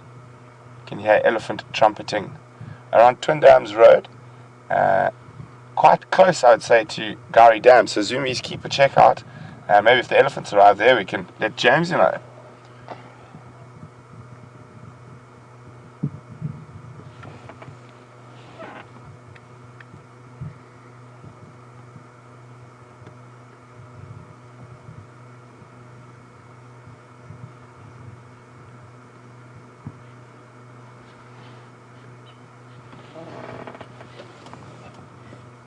Hi, Dweja from Crawford Plains School in Canada. Dweja would like to know, are lions strictly carnivores or are they omnivores? Dweja, they would, what you would classify as almost strictly as a carnivore. They might eat a little bit of grass when they've got a bit of a tummy problem. Canada. Dweja would like to know, are lions strictly carnivores or are they omnivores? Dweja, they would, what you would classify as almost strictly as a carnivore. They might eat a little bit of grass when they've got a bit of a tummy problem. But other than that, they are purely carnivores and purely meat-based. I mean, they don't eat any vegetables. I have seen lions once or twice sort of pick up a marula and start chewing on it, but I think that was more from interest or playing rather than actually wanting to feed on it. The temperature's dropping quite nicely at the moment, so I'm hoping that'll entice the lions into a little bit of movement.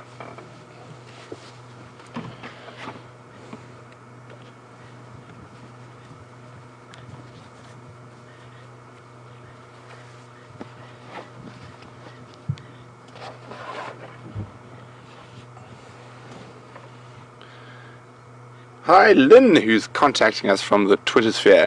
Lynn would like to know if I've ever seen lions from two different prides engage in a battle.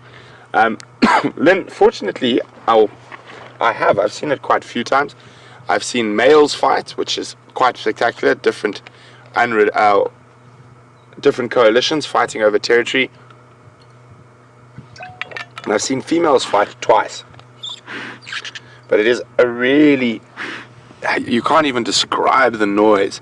And just this incredible cacophony of roars and snarls and yelps, and it's just an absolutely amazing noise.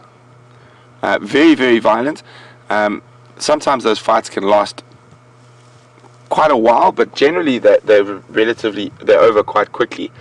And the dominant, the pride that wins, will then sort of put chase to the others, and the others will try to run as fast as possible to get away. And then afterwards, they look like they're very proud of themselves. So they're roaring and scent marking and generally making a very big display. But it is probably one of the more interesting and epic things you can see when out on safari. And it doesn't happen as often as people think it does.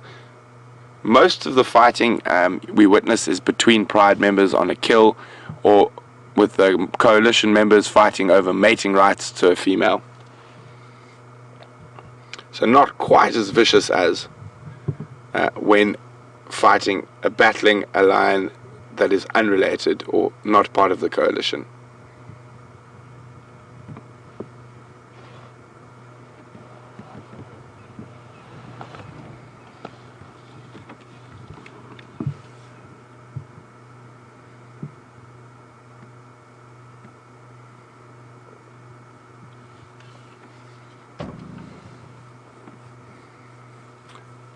Hi, Kathleen.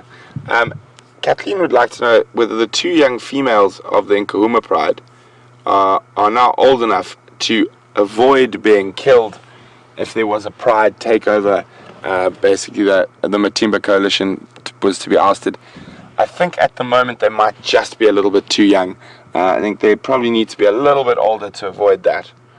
What I'm going to do, guys, I'm just going to move the vehicle around, because at the moment we've got all the backs of lions' heads facing us.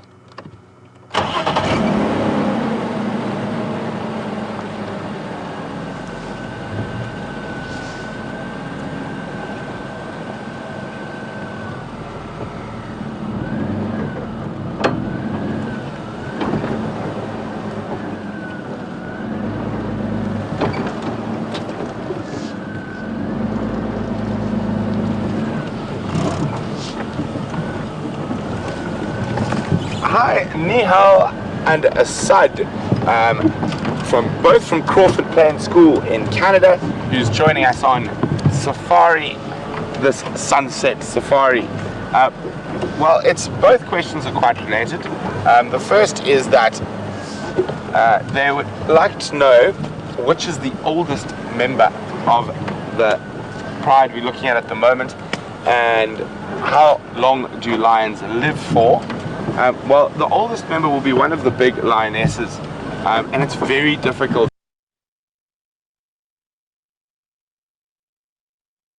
of the pride we're looking at the moment, and how long do lions live for. Well, the oldest member will be one of the big lionesses, and it's very difficult for me to age the lioness just by looking at her. I know the lionesses in this pride range from about 4 to about 10 years old, so about 10 years old would be the oldest one.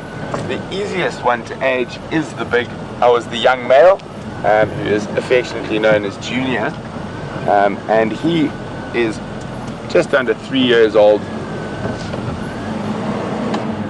Hello, kitty cats.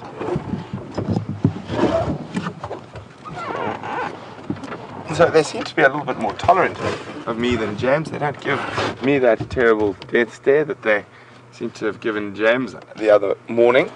But lions in the wild, a lioness, really old lioness, will maybe push 15, normally 10, 12 years old. 12 to 15 years is sort of the end of days for a lioness in the wild. Male lions generally live quite a lot less than that. Sort of, if a male lion's got to 12, he's done very, very well. Normally 10, and that's due to competition with new males, younger males coming in and competing for their territory. Come on, cats, it's cool, it's time to move.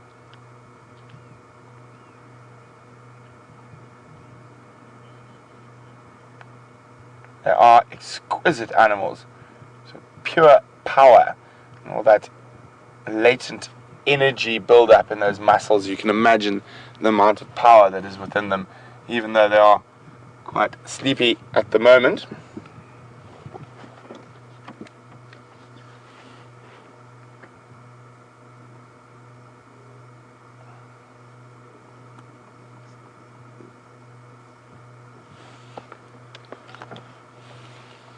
So a general question from the kids at Crawford Plains. Well, welcome on the Sunset Safari, kids from Crawford Plains.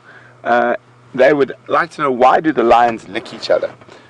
So it's social grooming, or the proper word for it is allo grooming, and the lions do this to reinforce from a social level, to reinforce the bonds between the pride.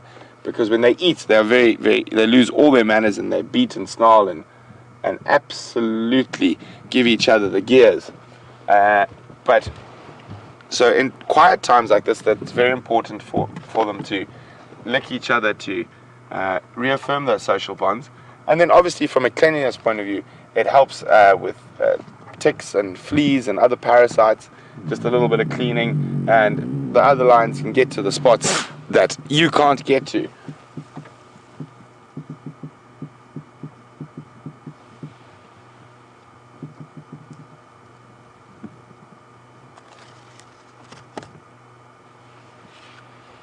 So there we go. There's a great example of a bit of allo grooming.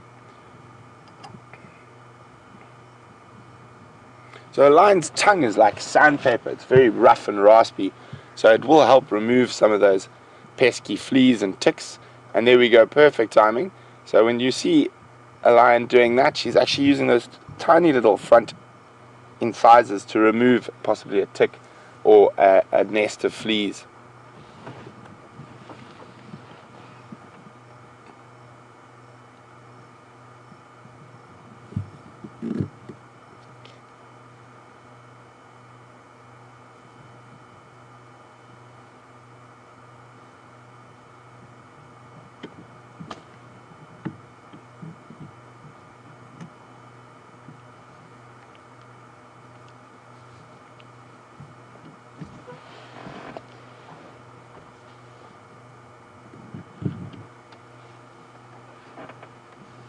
So Joyce would like to know how many lions are currently in this prize. She says she can only see 7. Joyce, Brian and I just did a good quiet, and all 8 of the Nkuhumas are present. And then Evan would like to know, what is your average pride size? Well, in the Sabi Sands, this is probably a good normal pride size. Anything from sort of, actually in this area, anything from 4 to 14 from the prides we see regularly. In other areas where you've got a lot of like wildebeest and zebra, like in the Masai Mara, the prides tend to be a bit bigger. And further east in Kruger, there's an area that has got a huge amount of general game due to the basalt plains and very good grazing. So they've got a lot of general game, and their lion prides can get up to 30, 40 even. And it all depends on the area and the amount of competition for resources available. So the prides here are normally around 10. That's about average for this area. Certain areas, prides are smaller, and there'll be quite a lot of splitting. So what happens with a lion pride when they get very big is quite often there will be splinter groups off that pride, because hunting for 40 lions is very difficult. You have to catch big, dangerous things constantly. You can't do with kudu and impala and other smaller prey.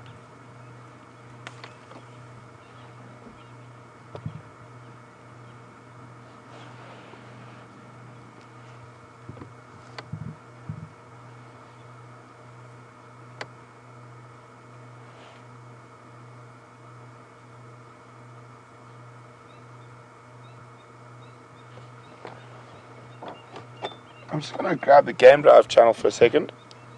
James coming.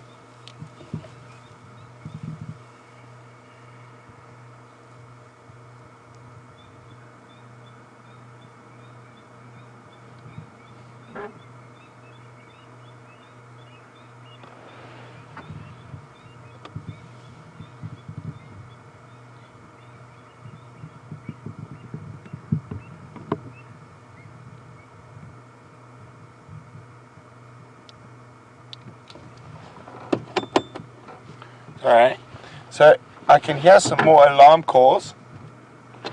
Oh, there we go, there he is. James, those alarm calls have moved more towards Gallagher Shortcut and Vertel Access.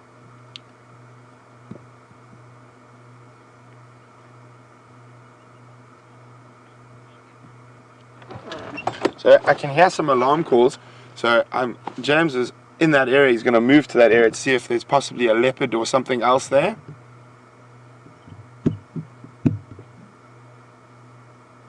So very interesting. So lions are not being the most mobile, but they are being quite sweet. If we have a look at a very, very, very sweet lion pose, and you can see how close some of the bonds in the pride are.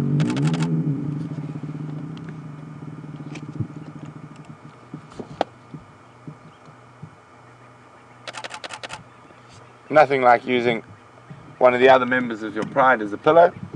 That looks very, very comfortable.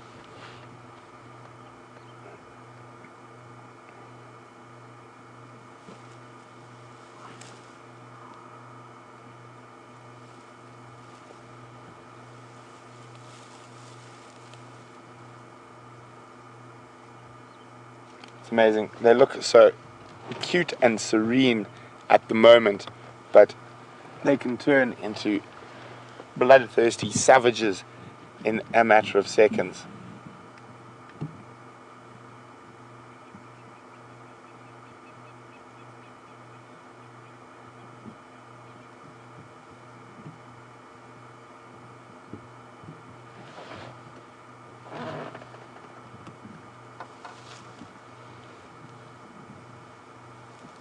So as we explained earlier, Josh has just sent in a question. Josh, you might have just joined us and whatnot, but we had quite a long chat about this earlier. With prides fighting, what would they prefer? Would they generally prefer to avoid confrontation? They would, unless they've been pushed into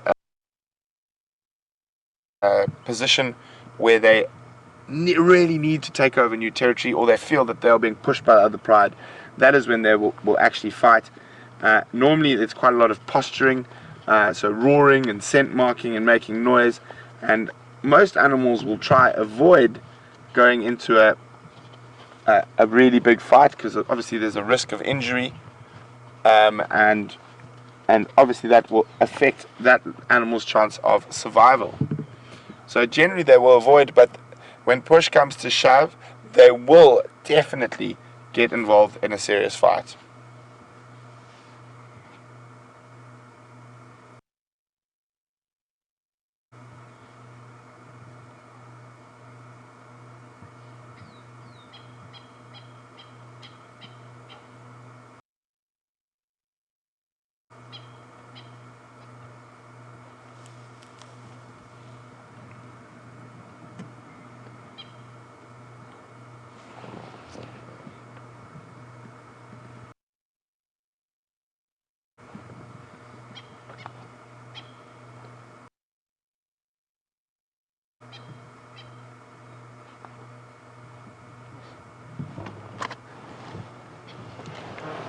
So we've got a question from Sammy, who's age 12, from the Dayton Children's Hospital. Hi Sammy, welcome on this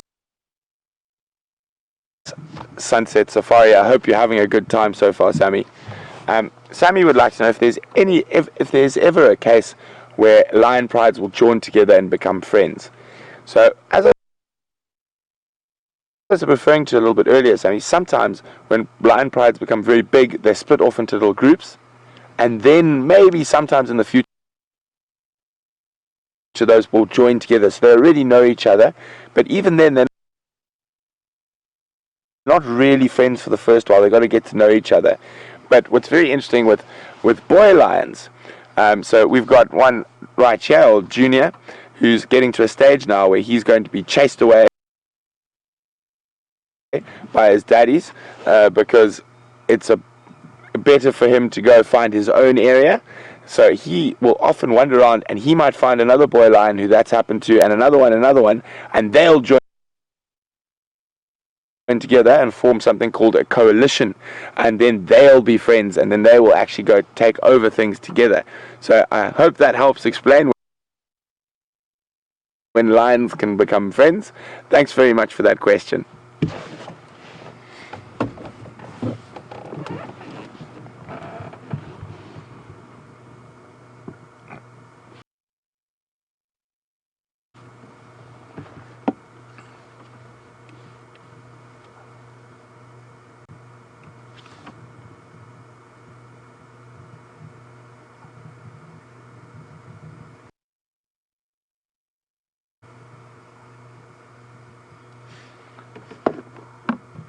Hi, Debbie. Just on that male lions and coalitions we've just been chatting about, Debbie would like to know, is it possible that a young male lion, say like Junior there in shot, would form a coalition with a much older male lion? Not that I'm aware of, Debbie. Normally it will form a much older male lion who's already been ousted out of a territory. He wouldn't, Debbie. There's no real reason for him to do that. So the reason young males band together, it gives them a greatest chance of taking over a coalition from older males, and also gives them the greater chance of operating and controlling a larger territory with more female prides in it. So there's no real reason for him to, because that male is old and he's probably not in the best condition if he's already been kicked out of his pride by new males. And so I've never heard of it. I'm not to say that it's impossible, but highly unlikely. So as I said, the main reason is for the younger males to band together so they can probably take over an area when they are slightly younger.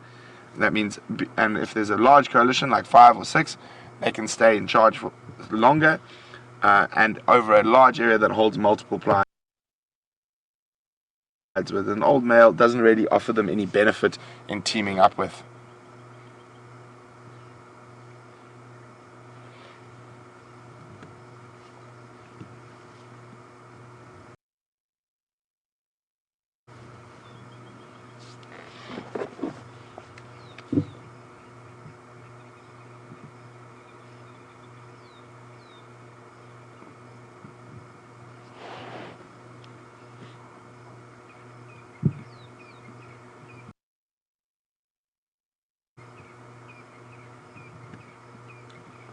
Hard Teat from Crawford Plains would like to know, how strong are a lion's jaws? Hard Teat, I know we've had some quite big discussions. James and I were actually discussing this around the fire the other night, because there's a lot of different information about the strength of an animal's jaws and which one's got the strongest and whatnot. But if I remember correctly, and I might be wrong on this, the strength of a lion's jaw is around 700 or 800 psi, so pounds per square inch. But why don't you guys double check that for me? What is a lion's jaw recorded strength at? And you can send your answers to questions at WildEarth.tv, or you can use the hashtag Safari Live on Twitter. And here we have a group of lazy lions. So they'll on average sleep for about 20 hours a day.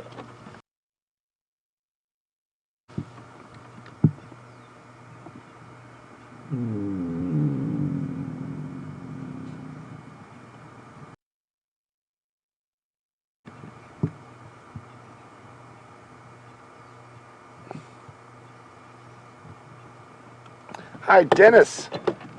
Dennis would like to know, when the lions are grooming each other, do they have the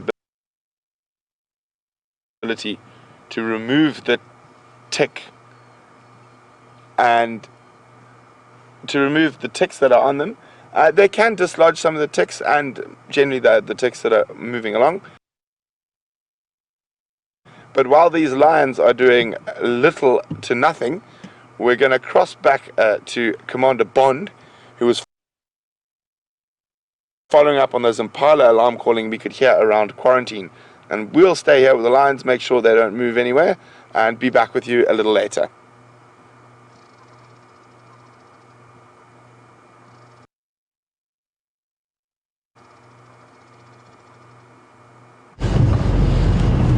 Hello everybody, welcome back to Wendy.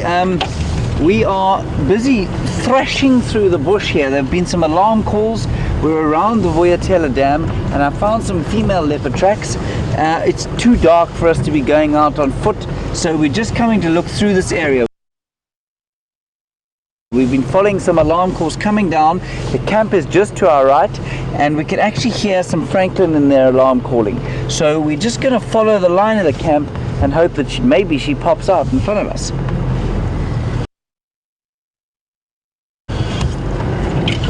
Small female leopard tracks. I haven't seen them that size in this area, so I'm really rather hoping that it's old Karula, who I have yet to see.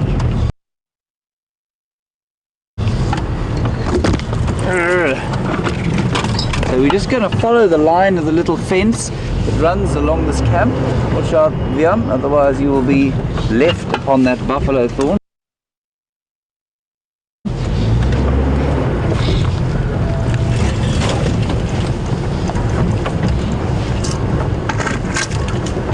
Right.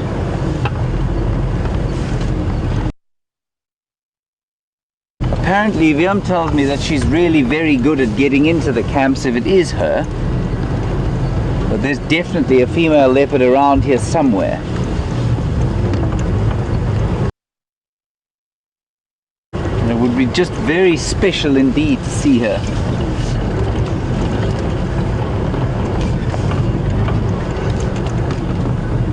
So keep an eye also on the Nkuhuma cam, if you don't mind.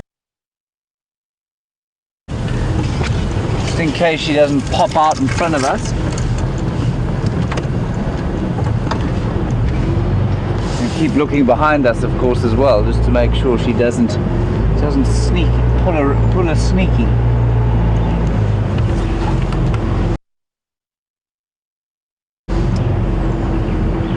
There's a nyala.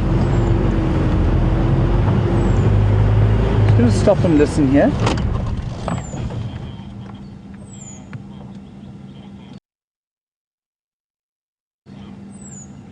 And there's some thrushes calling, but they're not alarm calling. It's a normal call for them at night.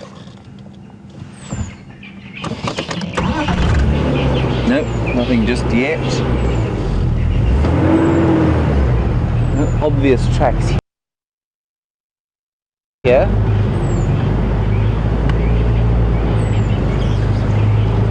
The francolins are making their normal sort of din of the evening.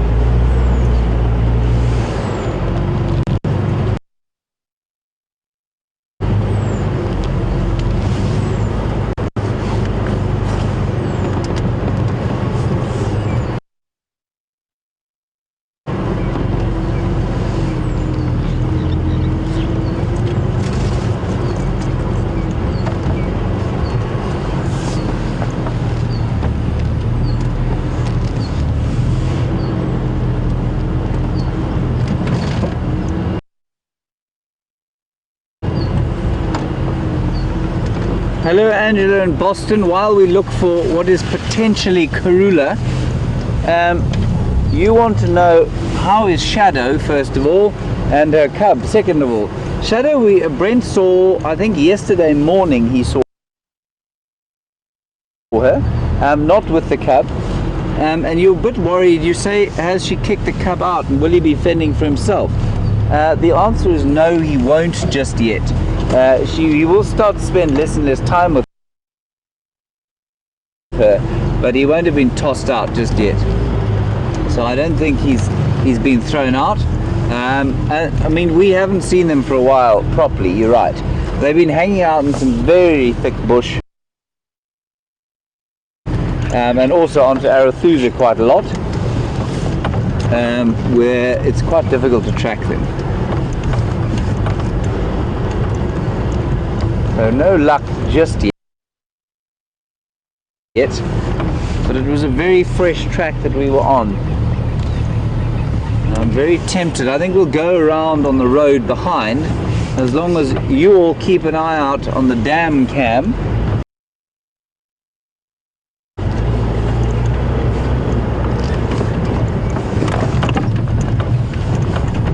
A general sort of direction was to the north though. So we're going to head back to Brent now while we bash about here, and if we find her, we'll see you immediately.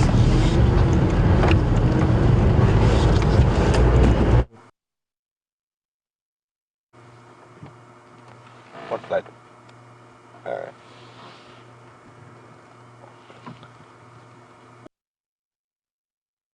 Welcome back, everyone.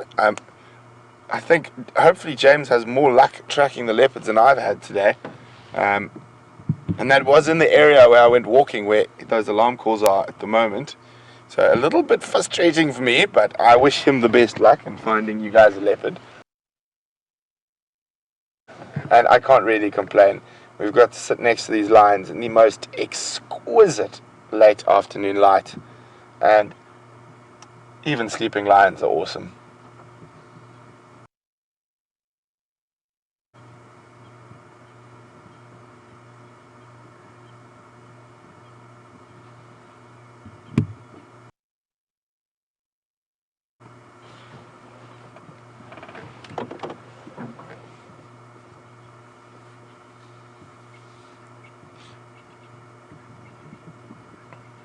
Hi, Anne from Indiana. Anne would like to know what is the largest lion paw print I've seen. Well, probably, oh, that's a very, I've never really judged the largest lion paw print I've seen. The largest looking one I've seen is any big male lion in soft sand. Looks like he's massive. He's sort of got dinner plates for feet. But generally, even with different body sizes and what, oh, there's a little cuddle with a claw.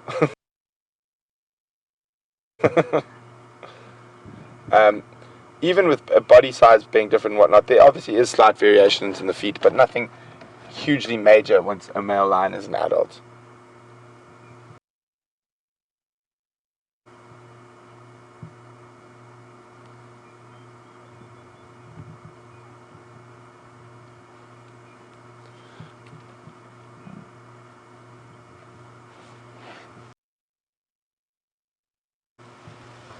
Well, it looks like we might be getting a little bit of movement when they start doing this and playing.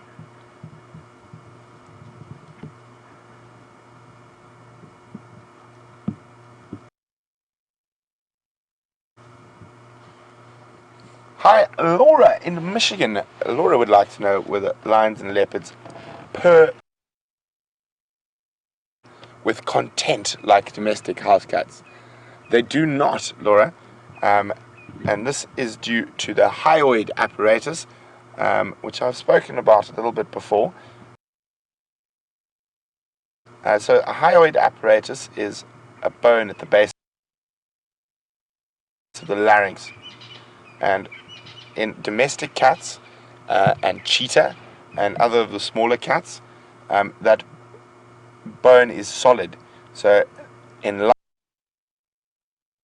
lions and leopards, that bone is elastic, and that's what enables them to roar and make long, loud contact calls. Where there is a leopard, I'm sorry, your domestic cats and cheetah and stuff have very limited vocals due to that ossified hyoid apparatus, and that means they can purr and stuff like that, but they're not able to roar. But lions are not able to purr, but they can roar.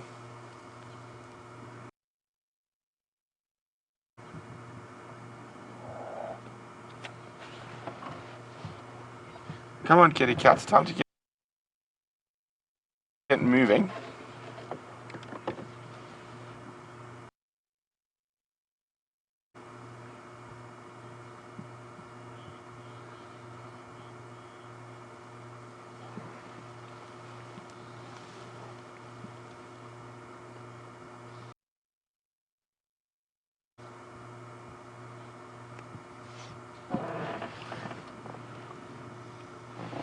welcome Krista from Nova Scotia in Canada. This is Krista's first safari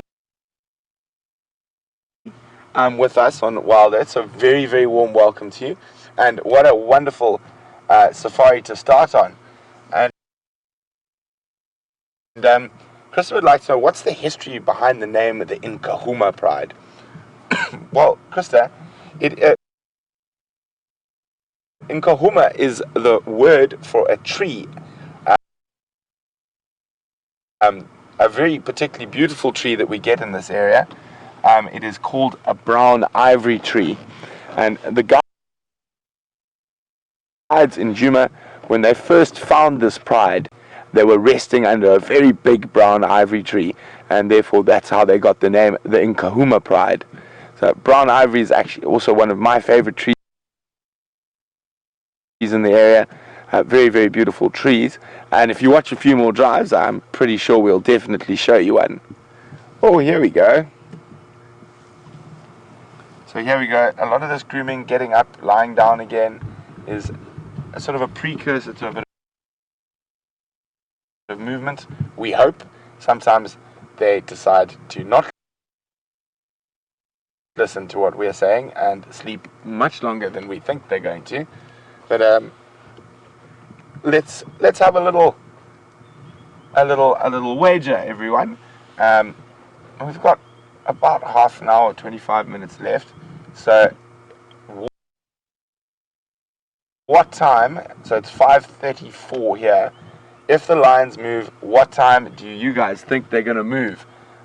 Brian and I will also have a guess, and we've done this before, and Brian won, much to my horror and shame, as the guide. And so why don't we do that? And you can send those times. What time do you think the lion pride's going to move? And you can send that to questions@wildearth.tv, or use the hashtag Safari Live on Twitter.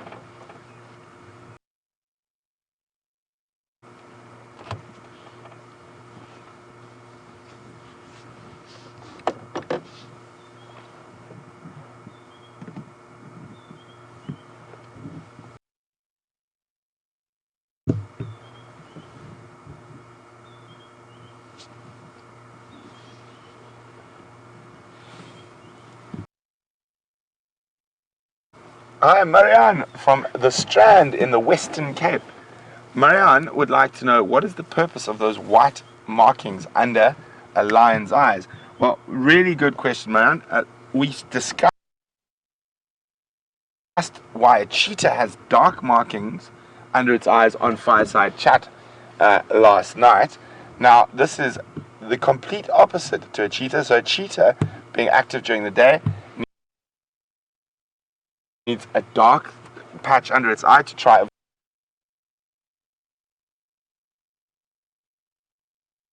night. Now, this is the complete opposite to a cheetah. So a cheetah, being active during the day, needs a dark patch under its eye to try avoid the glare. Whereas lion, which is most active at night, have those white things to try catch as much ambient light and reflect. So it's to help improve their night vision. Really great question, Marianne. Thanks very much for that.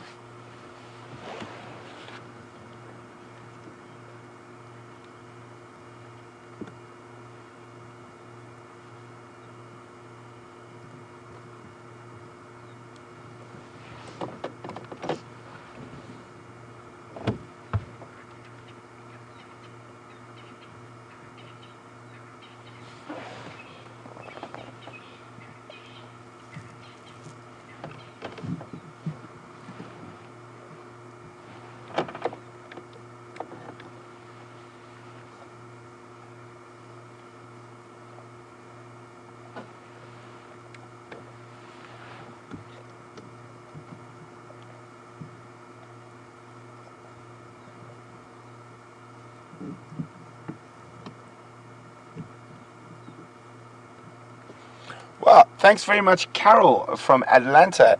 According to a show done on National Geographic by a guy called Dr. Brady Barr, I actually watched that show, believe it or not, a long time ago.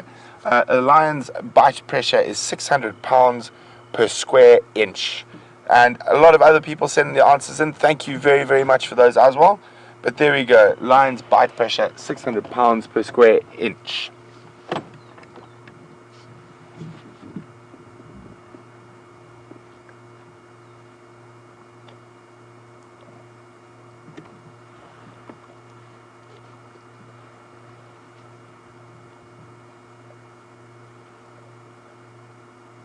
So Sharon in Pittsburgh sent us a bit more information in. Thanks very much for that, Sharon. And the hippo is probably got the fiercest bite out of all animals we see on the live safaris at 1,800 pounds of pressure per square inch. And the hyena is around 1,100 pounds of pressure per square inch. And the one who's got the most fearsome bite in the world, according to Carol, is the saltwater crocodile, which is around 3,000 pounds per square inch.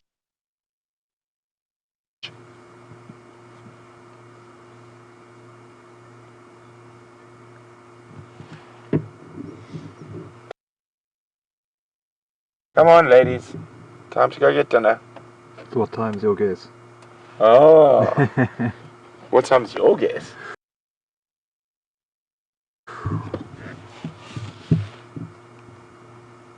I will say 3 minutes to 6. I was going to say 2 minutes to 6.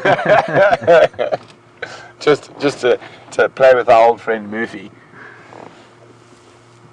You can see that beautiful orange sky behind the lines there. Another tough day in the office.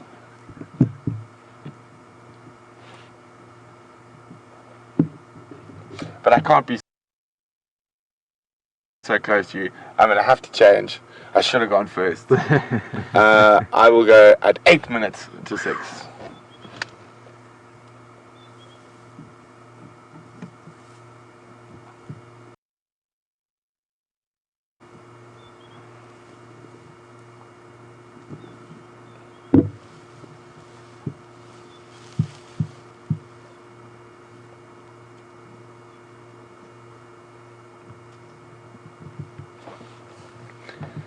Hi, Owen from Crawford Plains School. Owen would like to know, what time of the day do lions hunt? Well, lions are opportunists, and if they have an opportunity, even in the heat of the day, if an animal happened to stumble upon them, they would hunt it. But generally, they hunt in the evening, any time from now throughout the night into the early morning and into the morning before it gets hot. So they are unable to deal with heat very well, so that's why they don't normally move and what during the heat of the day, and they use the cool of the night to hunt and to move. So thanks very much for that, Owen.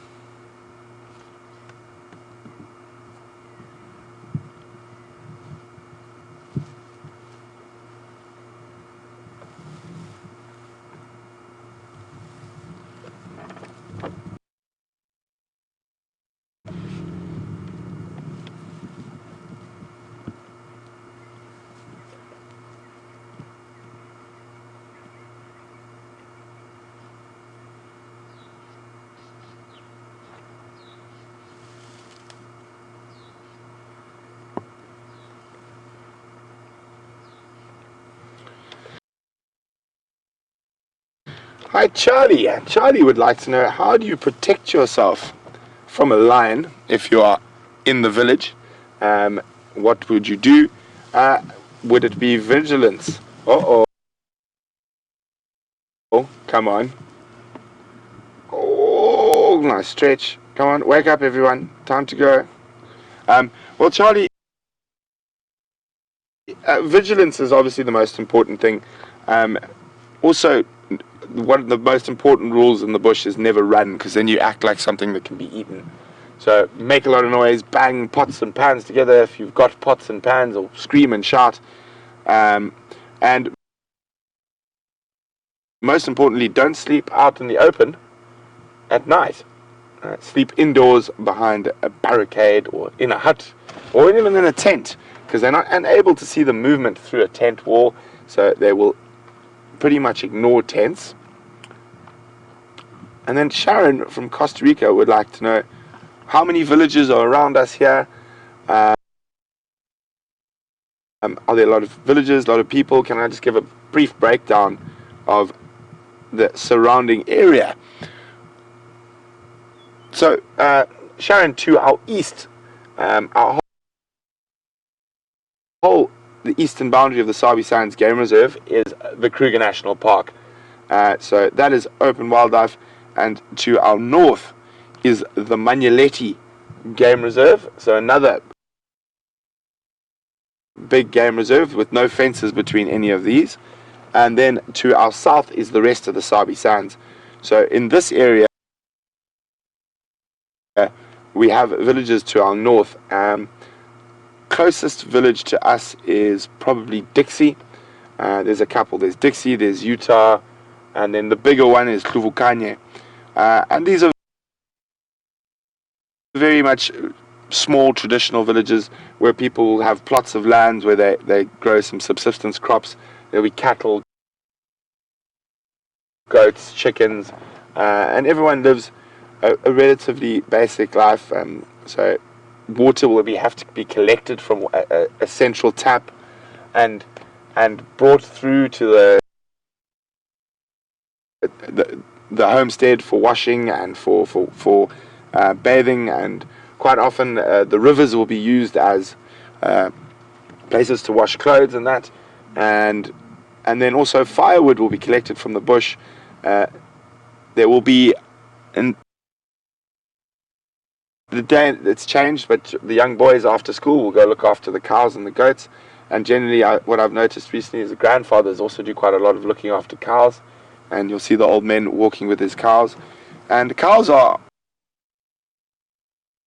very important culturally to most Bantu cultures. They're a sign of wealth.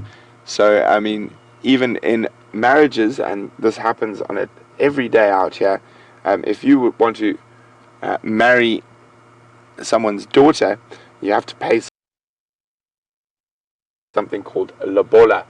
And a lobola, even though in this modern age is quite often paid in cash, but is gauged in cows.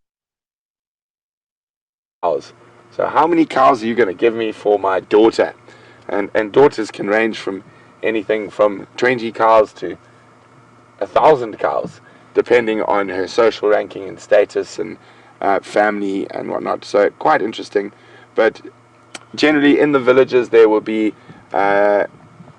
school, a junior school, and then what we like to call a spaza shop.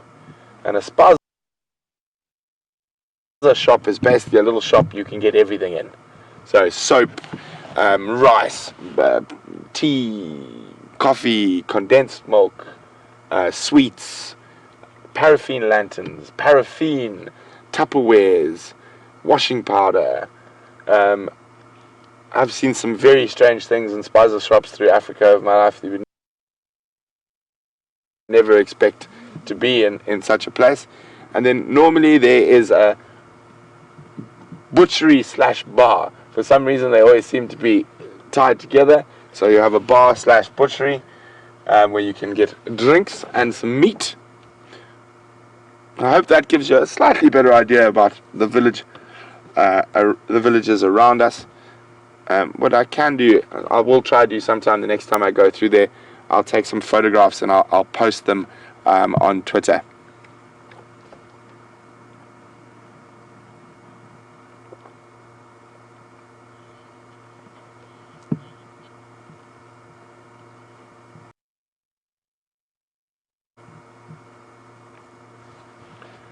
Hi Debbie. Debbie would like to know, is it true if a lion's tongue is rough enough to cause an abrasion on human skin if it was to lick a human? Not with one lick, Debbie, but with multiple licks, most definitely.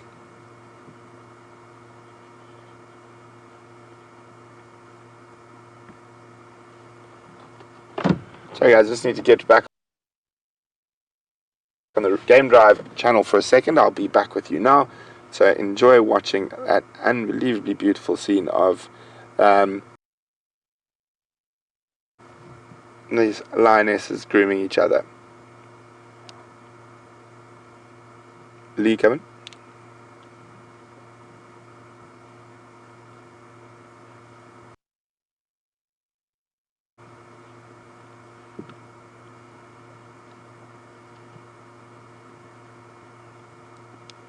Which station was looking for an update on Vuyatela?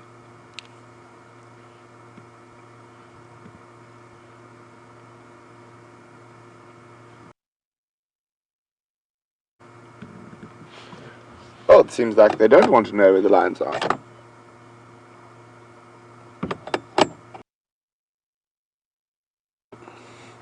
And I can still hear alarm calls down towards Gallagher.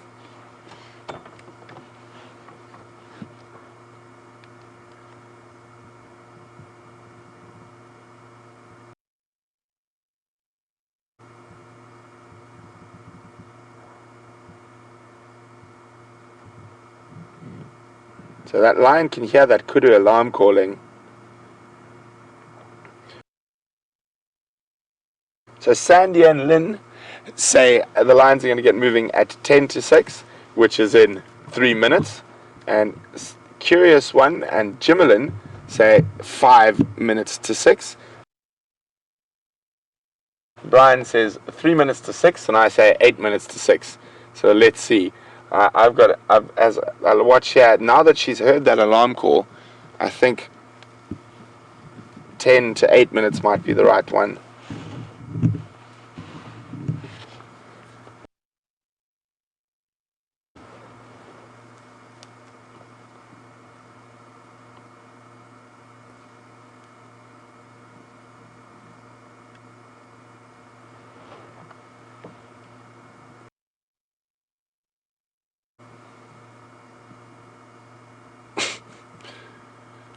John Boy says they're definitely going to get moving 5 minutes after we're off air.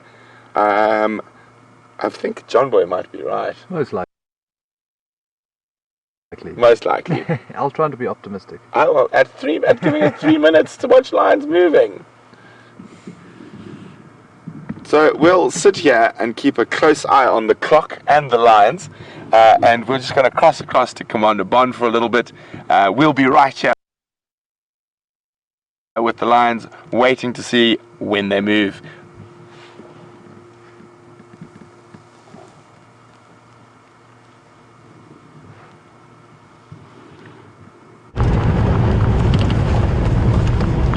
Hello everybody, welcome back to Wendy. She has failed to find us a leopard, I'm afraid, old Wendy. We are still looking frantically, but what I think has happened is that, and Viam would agree with this, he thinks that that perhaps Karula, if it is Karula, she's very good at getting into Gallagher camp apparently, and I think she may have gone to ground there. So we're doing a loop around just to see if we can't find her. We're still in that vicinity, and it just would be really nice to clap eyes on this famous leopard just for once. But alas, nothing just yet. We did pass some buffalo that looked pretty relaxed, but that's not abnormal because buffalo is hardly a leopard's favorite food. Anyway, so it goes. You win some and you lose some. So it's been a lovely day. Just going to stop here. Started off a very sort of cloudy and ominous feeling morning, and it was wonderful to find those lions the way we did. Great to see their tracks. And I mean, I'm not sure if you realized what happened, but I saw the tracks and said, "Oh, look, lions." And Viam looked to the left and said, "Yes, lions," and there they were. I hadn't actually seen them, and I nearly ran them over. Thank you so much for your questions, for your comments, for all of your contributions today. It's been lovely to have you along board with us. Thanks to Tara and Jean-Dre in the control room, and Brent and Andrew on the other vehicle, and of course to the inimitable Viam, who is he's actually rather an expert tracker. It's really excellent having him along board with us. So we're going to carry on looking a little bit further down the road here. and if we come up with anything, we'll be sure to cut across to you as you experience the last few minutes with Brent. So it's a very friendly good night from us, and I hope to see you in the morning, bright and early. Not bright and early, it will be chilly and fairly dark and early, but we'll see you on the morrow wherever you happen to find yourself in the world tonight. Have a great evening and see you then.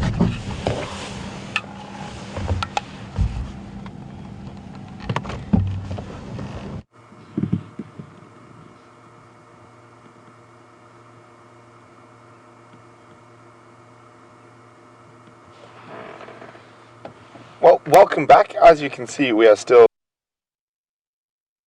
with lazy lions, and it looks like the leopards are giving James as much of a runaround as they are me. But I've got a feeling tomorrow morning is going to be the day. I've got a feeling I'm going to find fresh tracks tomorrow.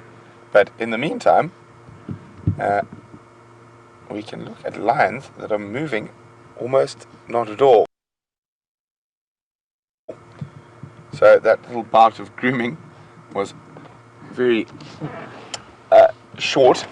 So, and as the clock strikes 8 minutes to, Brian and John Boy are the only two left. No, there's a few more at 5-2. 5-2, yeah. Yeah, but so as the clock strikes 8 minutes to, I have been shot down. Come quickly, Brian. Just jump off the back and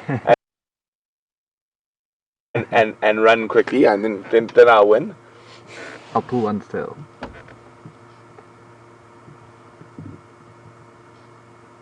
Brian will pull the tail.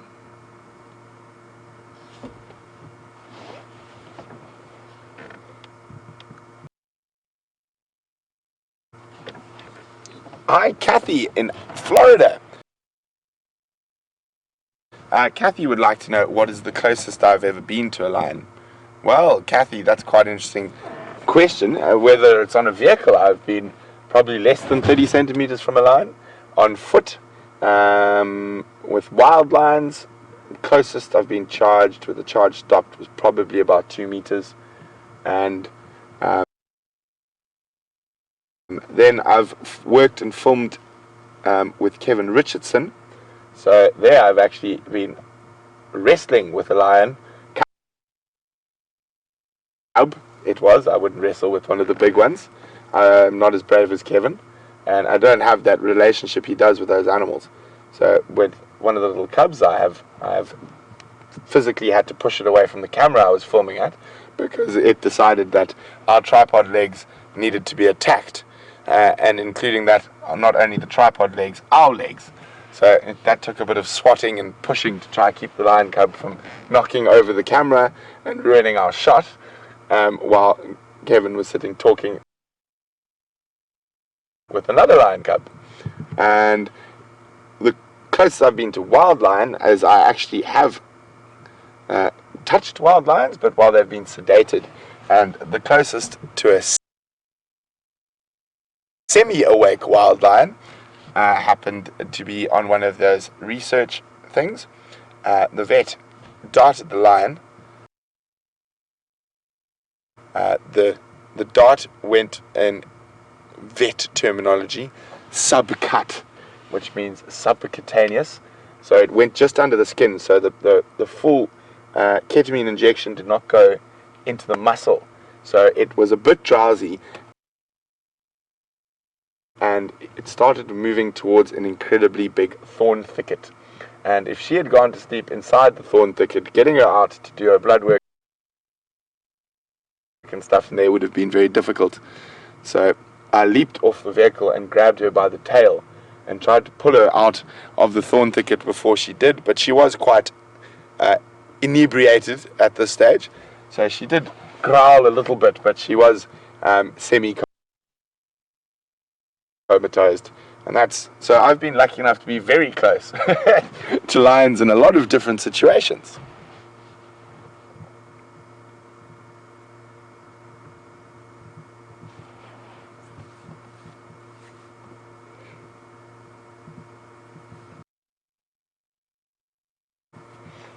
What's that tired kitty?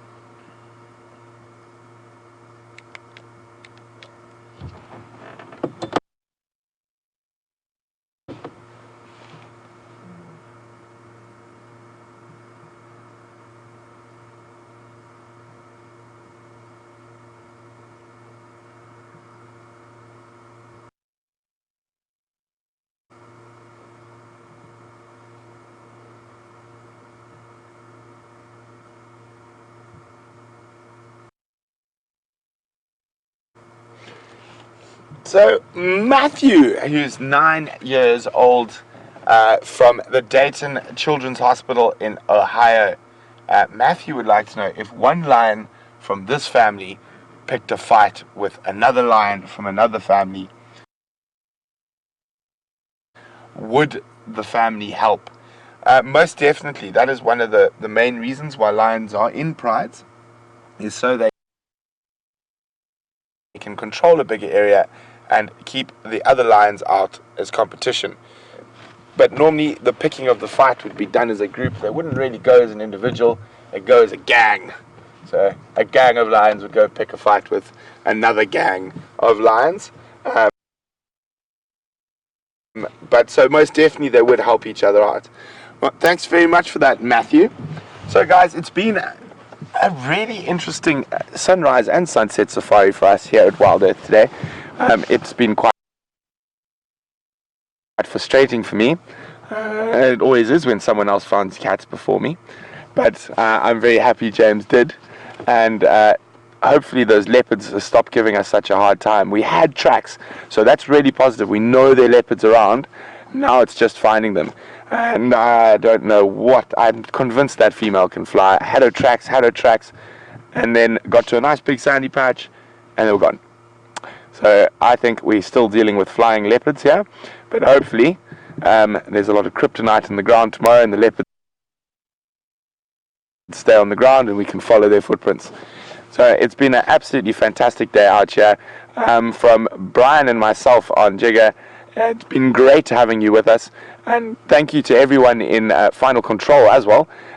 Excuse me. I was going to try and fight through.